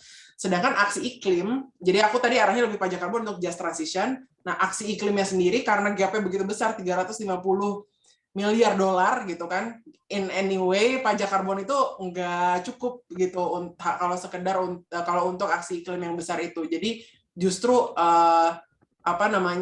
kalau aku menstrukturkannya justru gitu, justru mungkin harus fokus ke gimana cara mengelola private sector financing, international financing untuk ke arah aksi iklim yang lebih optimal. Mungkin itu sih. Tapi mungkin akan tergantung juga sih, akan sangat tergantung, bisa banget disimulasiin lagi yang mana yang paling optimal gitu. Terima kasih banyak Kak Fu. Tadi ada mengenai juga bagaimana sebenarnya banyak kesempatan dan kemungkinan yang bisa dipakai gitu dari hasil pajak karbon ini, nggak cuma ke climate atau lingkungan aja, tapi memang untuk masyarakat, dan kalau bisa justru semua bentuk financing itu memang ada yang dialokasikan untuk climate dan lingkungan itu sendiri. Dan mungkin kalau boleh menambahkan sedikit, ada beberapa mekanisme yang bisa dikritisi, dicoba juga, seperti fee and dividend ya. Jadi mungkin dari pajak karbonnya itu bisa dialokasikan untuk diberikan kepada masyarakat dalam bentuk misalkan pendanaan edukasi atau lain-lainnya. Itu bisa juga dipertimbangkan. Mungkin untuk pertanyaan selanjutnya dari Kak Pradipta, ini memang lebih teknis juga, jadi akan langsung saya tanyakan ke Kak Afu juga, bagaimana mekanisme perdagangan karbon antar negara jika salah satu negara itu memiliki harga karbon yang lebih tinggi dan membeli karbon dan offset dari negara lain yang harganya lebih murah gitu. Apakah memungkinkan atau perlu adjustment? Iya, sangat memungkinkan. Jadi sebenarnya salah satu logika dasar dari kenapa perdagangan karbon internasional itu bisa cost efektif atau efektif biaya adalah persis karena ini gitu. Jadi asumsinya kalau ada negara-negara yang dimana misalnya teknologinya sudah lebih maju, jadi penurunan emisi lebih murah, atau untuk alasan apapun, misalnya biaya labor-nya tenaga kerjanya lebih murah atau apapun itu, yang membuat mereka lebih cost efektif dalam menurunkan emisi, persis justru negara-negara dengan sumber daya lebih banyak jadinya bisa membeli dari negara tersebut gitu kan. Ini sebutannya ya comparative advantage gitu ya. Jadi logika sama dengan perdagangan internasional gitu ya. Kenapa ada negara-negara yang membeli barang yang lebih murah diproduksi di negara lain gitu. Sama juga di perdagangan karbon, logikanya kurang lebih seperti itu gitu kan. Jadi ketika ada negara yang lebih murah, dia bisa bayar. Nah sekarang kalau masalah harganya sendiri gimana gitu kan, makanya tadi balik banyak banget ketidakpastian nih, karena secara internasional aku tadi ketemu yang faktorial tadi itu permutasi transaksinya tuh bisa banyak banget gitu kan, bisa negara ini dagangnya sama negara ini, bisa lewat yang centralized, bisa lewat apa, itu banyak banget kemungkinan transaksinya. Dan balik ke setiap negara bagaimana bisa memframing, kalau memang kita mau jualan gitu ya, kita bisa memframing produk offsetnya Indonesia sebagai sesuatu yang menarik, cost efektif, dan juga memang ada environmental integrity-nya tadi gitu, benar-benar tersertifikasi dengan terpercaya gitu. Itu sebenarnya salah satu tantangan lainnya juga. Nah, jadi ketika misalnya di EU gitu, biaya di EU ETS ya, harga karbon anggap aja udah $70-an misalnya gitu kan.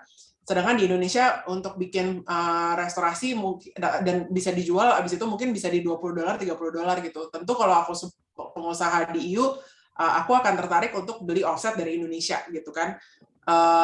Dan apakah Indonesia bisa naikin harganya? Bisa jadi, karena kan balik ke opportunity cost ya. Jadi bisa jadi kalau meskipun di Indonesia, kalau di pasar domestik jualannya 20, tapi kalau jual ke bilateral ke negara lain bisa $50, ya bukan nggak mungkin akhirnya Indonesia jadi tertarik jual keluar. Nah, tapi ini persis adalah salah satu tantangan utama buat pemerintah Indonesia. Karena kita punya target NDC,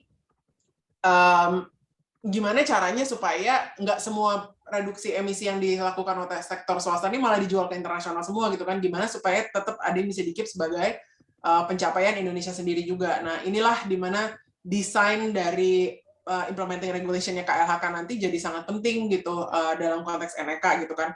Kayak apakah sebagian harus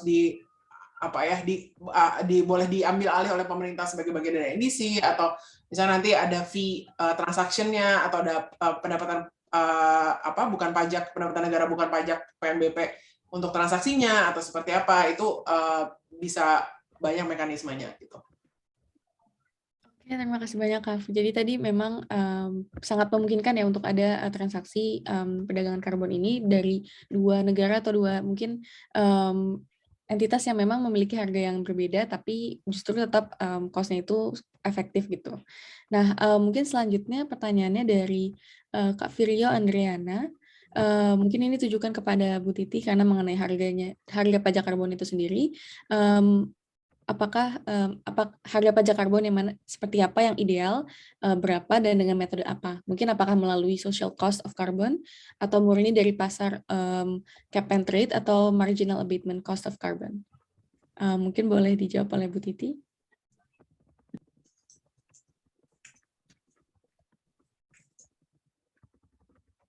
Apakah Bu Titi masih bersama kami? Mungkin ada sedikit gangguan teknis. Iya, kedengeran, Mbak? Iya, terdengar Bu sekarang. Kalau tarif pajak karbon per kilo di Undang-Undang HPP itu saya nggak tahu persis ya. Saya nggak membaca juga kajian akademiknya berapa, kenapa menerapkan itu. Tetapi tadi Mbak Afu udah kasih benchmark mengenai tren dari harga. Mungkin Mbak Afu bisa di-remind kembali mengenai sejauh mana, karena Indonesia kan tadi disampaikan di awal-awal tentu saja perlu jangan sampai terlalu tinggi ya, kan ini baru awal. Oke, terima kasih Bu Titi. Mungkin kalau ada tambahan dari Kak Afu, dipersilahkan. Iya, akhirnya mungkin jadinya pertimbangannya bisa macam-macam ya. Kalau benar-benar secara akademis, teknis, ya mungkin tadi misalnya social cost of carbon ini jadi bisa perhitungan gitu ya. Dan tadi aku bilang estimasinya kalau World Bank IMF, tadi ada satu lagi, kalau World Bank IMF kan bilang $40. Intinya masing-masing punya benchmark yang beda-beda lah tentang opportunity cost dari emisi itu berapa. Karena emang banyak uncertainties dari kita mengestimasi dampak krisis iklim tuh, mainnya tuh orang range gitu ya, karena tidak pasti gitu, semuanya tuh proyeksi gitu kan. Nah, tapi kurang lebih yang pasti lah setidaknya $40 misalnya. Tapi pertimbangan yang kedua kan pertimbangan politis gitu. Dan kalau gitu nggak ada negara yang kayaknya benar-benar pure bisa dari teknis aja bisa jalan gitu kan, akan ada pertimbangan politis. Nah, kalau udah masuk pertimbangan politis, inilah kenapa kalau ingat di draft pertama ya Bu Titi, di draft pertama tuh bahkan nggak serendah sekarang gitu. Dulu kayaknya yang pertama lumayan tinggi 75 gitu. Ya, sekitar 75 ya. Iya, tapi akhirnya turun gitu karena mendapat banyak penolakan dari industri gitu kan. Nah, inilah sih pertimbangan politiknya yang gimana ya gitu ya, karena bukan pemerintah saya juga ini, tapi memang mungkin bahasanya mungkin butuh political capital. Kalau political capitalnya tinggi, mungkin sebuah pemerintahan akan berani untuk ngeluarin yang lebih progresif gitu kebijakannya gitu kan. Tapi kayaknya di Indonesia karena political capital itu rendah, leadership juga tidak terlalu kuat, jadi akhirnya pertimbangan politis harganya dimulai dari rendah gitu. Nah, tapi ya tadi kalau sekedar sharing ya, ini tadi untuk mengingatkan range-nya ya di berbagai negara gitu. Juga masih banyak yang berproses lah untuk sampai ke angka yang optimal nih di 40 sampai 80 ini nih yang di shade ini gitu. Itu mungkin. Oke, terima kasih banyak, Afu. Jadi mungkin tadi ada pertimbangannya tuh dari sisi industri, dari politik juga ya. Mungkin ini jadi menarik juga nih, apakah kalau dari pertimbangan mungkin di sisi masyarakatnya climate justice seperti apa untuk bagaimana bisa menciptakan harga pajak karbon yang mungkin tolerable gitu. Kalau dari Bang Yun, apakah ada tanggapan untuk penerapan harga karbon ini yang mungkin dirasa pas untuk masyarakat seperti apa? Ya, yang pertama perlu digarisbawahi bahwa saya pribadi melihat skema pemberian harga atas karbon ini hanya mengkoreksi mekanisme pasar ya, bukan kemudian bicara soal transformasi sistemik gitu. Yang kedua, ini bicara soal mana yang paling efisien gitu ya, mana yang paling murah kira-kira gitu. Nah, dalam pengertian yang paling murah adalah yang paling murah dalam konteks si industrinya gitu. Kalau mereka dibebani untuk kemudian meninggalkan core bisnis mereka secepatnya, misalnya bisnis ekstraktif, tentu itu tidak menguntungkan bagi mereka. Maka dicarilah cara supaya ada upaya yang lebih murah untuk menurunkan emisi, yaitu memberi harga atas karbon. Nah, kalau bicara mana yang paling cepat untuk menurunkan emisi, tentu adalah transformasi dari energi fosil ke energi terbarukan secepatnya gitu. Nah, itu yang paling mungkin dilakukan dalam konteks carbon budget di seluruh dunia, yang tersisa sangat sedikit ya ketika kita masih mau berada di bawah 1,5 derajat Celcius. Nah, yang terakhir bicara soal harga atas karbon ini gitu ya, baik melalui pajak dan melalui perdagangan, saya pribadi akan memilih soal pajak gitu. Karena tentu ini bukan ditentukan melalui mekanisme pasar gitu. Jadi pemerintah bisa mengontrol harga pajak itu ketika kemudian situasi tidak memungkinkan dia untuk terus naik kira-kira begitu.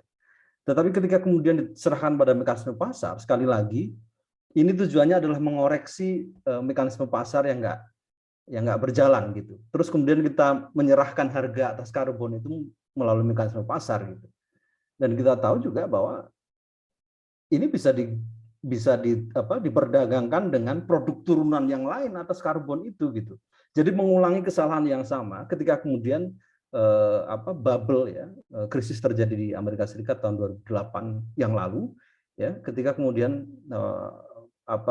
Wall Street ya sangat serakahnya sehingga kemudian dia harus men-tradable sesuatu yang tidak ada underline-nya gitu. Nah, ini jangan sekali lagi terulang di pasar karbon. Menyerahkan harga kepada mekanisme pasar justru menurut saya adalah kesalahan. Sehingga pajak dan itu ditentukan oleh negara menjadi pilihan. Yang kedua, tentu harus dimulai dengan harga yang tidak terlalu kecil gitu. Kalau dimulai dengan harga yang sangat kecil ya dia nggak ada ininya gitu. Nggak ada efek disinsentifnya bagi sektor industri yang bergerak di industri ekstraktif gitu. Dan saya kira ini yang penting untuk dilihat, mencari titik temu di mana dia memberi juga disinsentif kepada sektor industri, tetapi juga tidak memberatkan mereka ya gitu. Yang kedua, sekali lagi saya tekankan ya, jangan sampai kemudian beban tanggung jawab membayar pajak dari sektor industri ini justru dideliver kepada si konsumen gitu. Nah, apalagi kemudian yang menanggung justru mereka yang paling berkontribusi paling sedikit dalam konteks perubahan iklim gitu. Nah, perlu dilihat juga ya skema yang menjamin keadilan terkait pajak karbon ini. Nah, yang terakhir terkait pasal 6 perjanjian Paris ya. Saya kira kita bicara banyak soal 6.2 dan 6.3, tetapi kita menghindari untuk bicara pasal 6.8 terkait non-market mechanism. Dan sepertinya ini yang juga dibahas, untuk dihindari dibahas oleh negara-negara yang berunding di setiap kali COP gitu, bahwa ada mekanisme lain loh selain mekanisme perdagangan ya, yang itu lebih bersifat kerjasama berbasis solidaritas gitu ya, tidak ada penukaran atau tidak ada tukar menukar emisi di antara negara ya. Kan yang kita mau kan secepat mungkin emisi ini turun kan gitu. Karena evaluasi kita dari pelaksanaan COP pertama sampai sekarang itu ternyata emisi di level global tidak turun sama sekali. Dia ada deviasi kecil pada saat COVID ya, pada saat pandemi awal-awal, tapi kemudian dia bouncing lagi gitu loh, menuju arah yang biasa gitu, business as usual gitu. Nanti kita mau cepat gitu ya, nurunin emisi di tengah upaya untuk tetap berada di bawah 1,5 derajat Celcius gitu. Nah, harusnya bukan dicari cara yang paling murah ya, harusnya dicari cara yang paling tepat, secepat mungkin emisi itu bisa turun ya, dan itu dilakukan dengan mekanisme yang berbasis solidaritas, bukan berbasis untuk mencari keuntungan gitu loh dalam konteks mengatasi krisis iklim itu. Saya pikir itu dari saya. Terima kasih. Baik, terima kasih banyak Bang Yuyun. Tadi sangat memberikan perspektif yang mungkin lebih kritis juga ya mengenai bagaimana sih kita bisa memandang pemberian harga terhadap karbon ini, khususnya dalam konteks pajak karbon itu memang tidak diharapkan tidak membebani masyarakat, tapi dalam waktu yang sama diharapkan bisa memberikan efek jerah gitu bagi industri yang memang menghasilkan banyak emisi, sehingga benar-benar bisa melakukan transformasi baik dalam konteks energi maupun transformasi iklim secara umum. Terima kasih banyak Bang Yuyun untuk tanggapannya. Mungkin untuk pertanyaan terakhir, mohon maaf karena ada beberapa pertanyaan yang mungkin tidak bisa didiskusikan karena keterbatasan waktu, tapi dari beberapa pertanyaan yang ada beberapa yang mungkin memiliki inti pertanyaan yang sama, yaitu mengenai bagaimana mekanisme kepatuhan gitu untuk bagi perusahaan atau target pajaknya nanti untuk bisa mematuhi pajak karbon ini dan mekanisme pengawasannya seperti apa. Mungkin dari Bu Titi terlebih dahulu. Ya, ketika sudah menjadi undang-undang memang harus dipatuhi ya. Kalau enggak harus ada sanksi. Nah, karena itu pajak, maka yang masih belum ketahuan ini nanti sanksinya adalah di mana. Kalau menurut pendapat saya, karena ini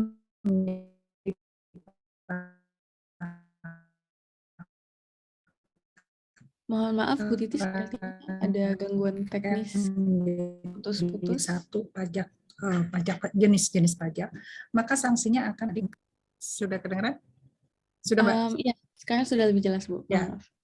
Ya, jadi saya ulangi lagi bahwa pajak karbon itu salah satu jenis pajak yang ada di Indonesia, di mana seperti hanya undang-undang PPH, PPN, maka tentunya sanksinya itu menjadi satu di undang-undang KUP, Ketentuan Umum Tata Cara Perpajakan.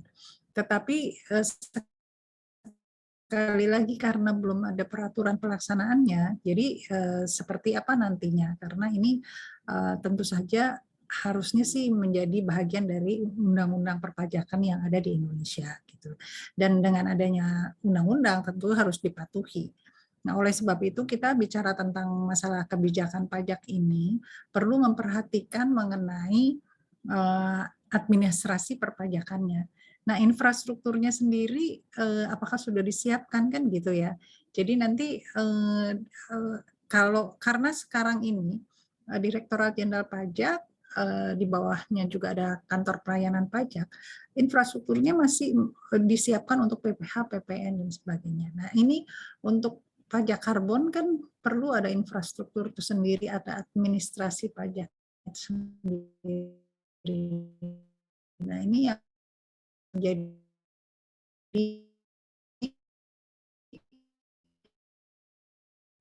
Mohon maaf Bu Titi, sepertinya terputus lagi.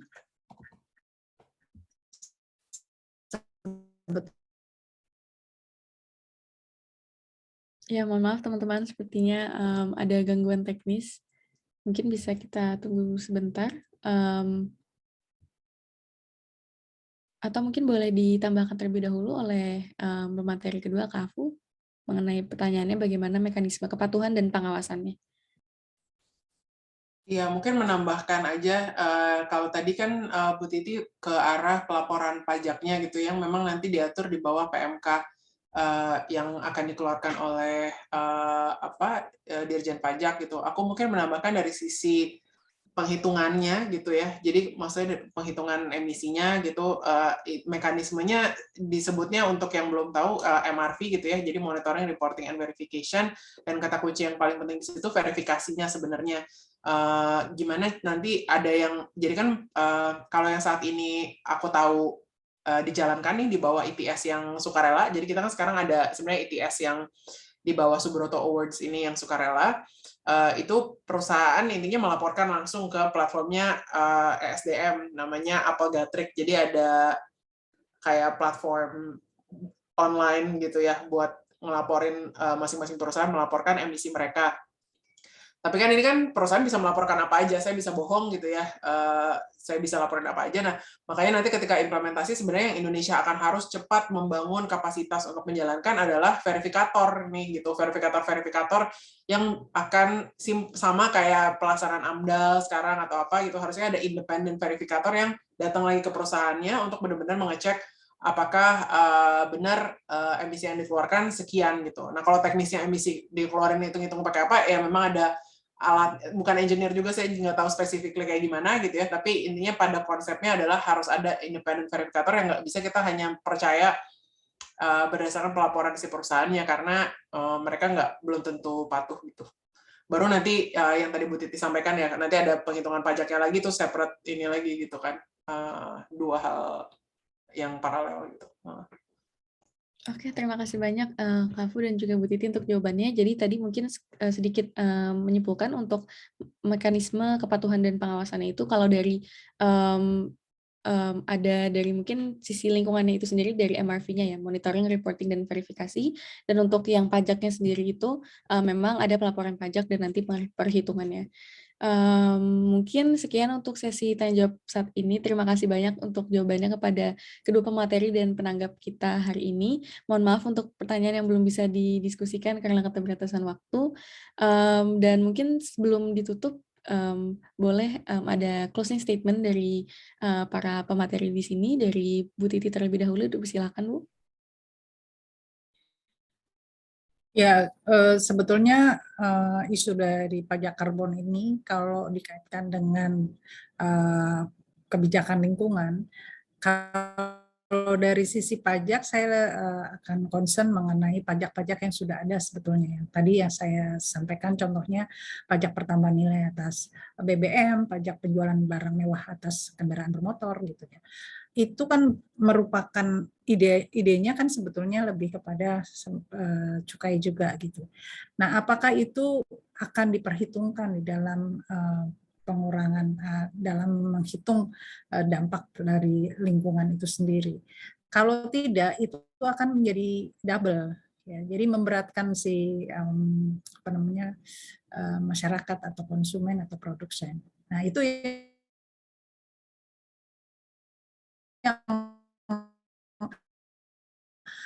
masih belum di PPKB. Nah, itu sebetulnya kalau memang arahnya adalah untuk pengurangan emisi, mestinya itu bisa dihitung. Itu saja. Baik, terima kasih banyak Bu Titi untuk tadi closing statement-nya dan memberikan pandangannya dari memang sisi pajak. Kemudian kepada Kak Afutamin, dipersilakan untuk closing statement-nya.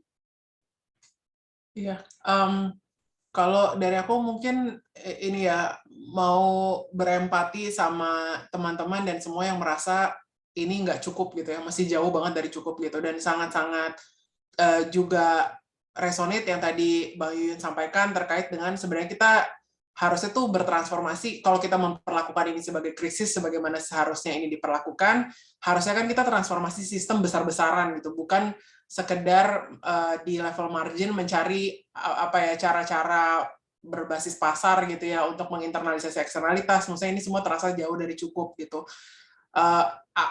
Maksudnya sama frustrasinya, aku ikut merasakan hal yang sama, tapi bukan tapi sih ya, tapi I guess maksudnya kita hidup dalam konteks kebijakan publik memang selalu kalau kata Pak Chatib Basri, second best world ya. Maksudnya di Indonesia tuh semua kebijakan itu semua second best gitu.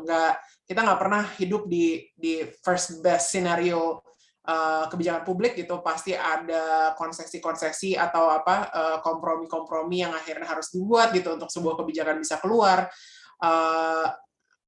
Ya, dan itu memang tidak cukup gitu, tapi nggak tahu opsinya kalau ditarik ke secara sejarah memang ya apakah kita ikut meneruskan reformasi ini yang terjadinya gradual dan incremental gitu, atau opsi yang kalau mau ekstrimnya kan revolusi, tapi kayaknya nggak mungkin juga kita ke arah sana gitu dan jadi berdarah-darah semuanya gitu untuk dalam konteks ini gitu kan. Jadi emang sulit sih gitu, maksudnya gimana ya, akhirnya mau nggak mau ini sebuah trade off, ini kayak jalan tengah yang barely cukup, nggak cukup sama sekali, tapi ya ini second best world yang kalau mau ngelihat gelasnya setengah penuh, bahwa Indonesia punya Perpres NEK, ya bisa dilihat sebagai gelas setengah penuh gitu. Tapi memang kalau kita ngelihat dari goal yang perlu dicapai, gelasnya barely setengah, itu penuhnya cuma kayak setetes di bawah ini gitu, dan masih banyak banget PR-nya, apalagi ngelihat 2050 net zero target gitu. Masih jauh, tapi ya mudah-mudahan semakin banyak yang bantu mikirin, semakin banyak yang menyuarakan, semakin pemerintah juga ngerasa ini adalah masalah yang semakin serius dan makin didorong juga aksi yang lebih ambisius lagi ke depannya. Mungkin itu. Ya, terima kasih banyak Kak Fu untuk tanggapannya, untuk closing statement-nya, dan yang terakhir mungkin dari Bang Yuyun untuk closing statement-nya, dipersilahkan. Ya, kebijakan publik juga proses politik ya, dan saya pikir kemampuan kita untuk mengintervensi itu juga penting gitu. Supaya apa? Supaya tidak ada elite capture di dalam pembuatan kebijakan publik. Bagaimana harga 75 aja itu berubah jadi 30. Bagaimana ide soal carbon tax aja berubah menjadi cap and tax ditambahin cap and trade. Nah, saya kira keterlibatan anak-anak muda dalam politik itu juga penting supaya kemudian menjamin bahwa ini masa depan kita loh yang dipertaruhkan gitu. Silahkan kawan-kawan buka website Partai Hijau Indonesia di situ. Jika tertarik bergabung, silahkan bergabung di sana. Terima kasih sudah diundang. Selamat malam. Terima kasih banyak Pak Yuyun untuk closing statement-nya. Dengan demikian mungkin persilakan saya untuk memberikan kesimpulan sedikit dari hasil diskusi hari ini. Mengenai pajak karbon itu sendiri sebenarnya bisa disebut sebagai suatu solusi yang tadi kalau mengutip Kafu mungkin gelas setengah, mungkin setengah gelas gitu lah. Kita bisa mungkin melihat itu sebagai sesuatu yang cukup untuk memulai, tapi mungkin belum cukup juga untuk menjadi suatu solusi yang memang mencapai transformasi iklim dengan keadilan bagi masyarakat itu sendiri. Namun dari sisi teknisnya itu sendiri, mungkin Indonesia juga punya breakthrough di sini karena mekanisme cap and tax ini mungkin berbeda dari mekanisme yang ada di negara-negara lain gitu. Dan kita bisa mencoba dulu implementasinya. Semoga pada bulan Juli nanti memang benar-benar bisa diimplementasikan dengan efektif dan harapannya bisa ditingkatkan lagi ke depannya untuk implementasinya tidak hanya di satu sektor saja tapi juga sektor-sektor lainnya. Dan perlu digarisbawahi juga bahwa pajak karbon ini diharapkan tidak membebani mereka yang mungkin kontribusinya lebih sedikit dalam isu perubahan iklim dan dalam emisi karbon itu sendiri, tapi memang untuk bisa mencapai tujuan utamanya di akhir, yaitu untuk transformasi baik dalam konteks mungkin energi atau iklim dalam cakupan yang lebih umum. Dengan demikian bisa kami tutup untuk diskusi hari ini. Terima kasih banyak kepada seluruh peserta yang sudah hadir. Jangan lupa untuk datang mungkin ke kegiatan-kegiatan dari Partai Hijau Indonesia dan juga Green Welfare ke depannya. Dan mungkin terima kasih sekali lagi kepada kedua pembicara kami hari ini, Bu Titi dan juga Kak Afu, dan juga kepada penanggap kami, Bang Yuyun, atas waktunya dan juga energinya sudah dikerahkan untuk bagi-bagi informasi dan ilmu kepada kita semua. Terima kasih banyak sekali lagi. Saya Naifa Uza sebagai moderator undur diri. Selamat malam. Wassalamualaikum warahmatullahi wabarakatuh. Waalaikumsalam. Terima kasih. Selamat malam. Terima kasih semuanya, Mayun, Bu Titi, Mbak Naifa. Terima kasih. Terima kasih.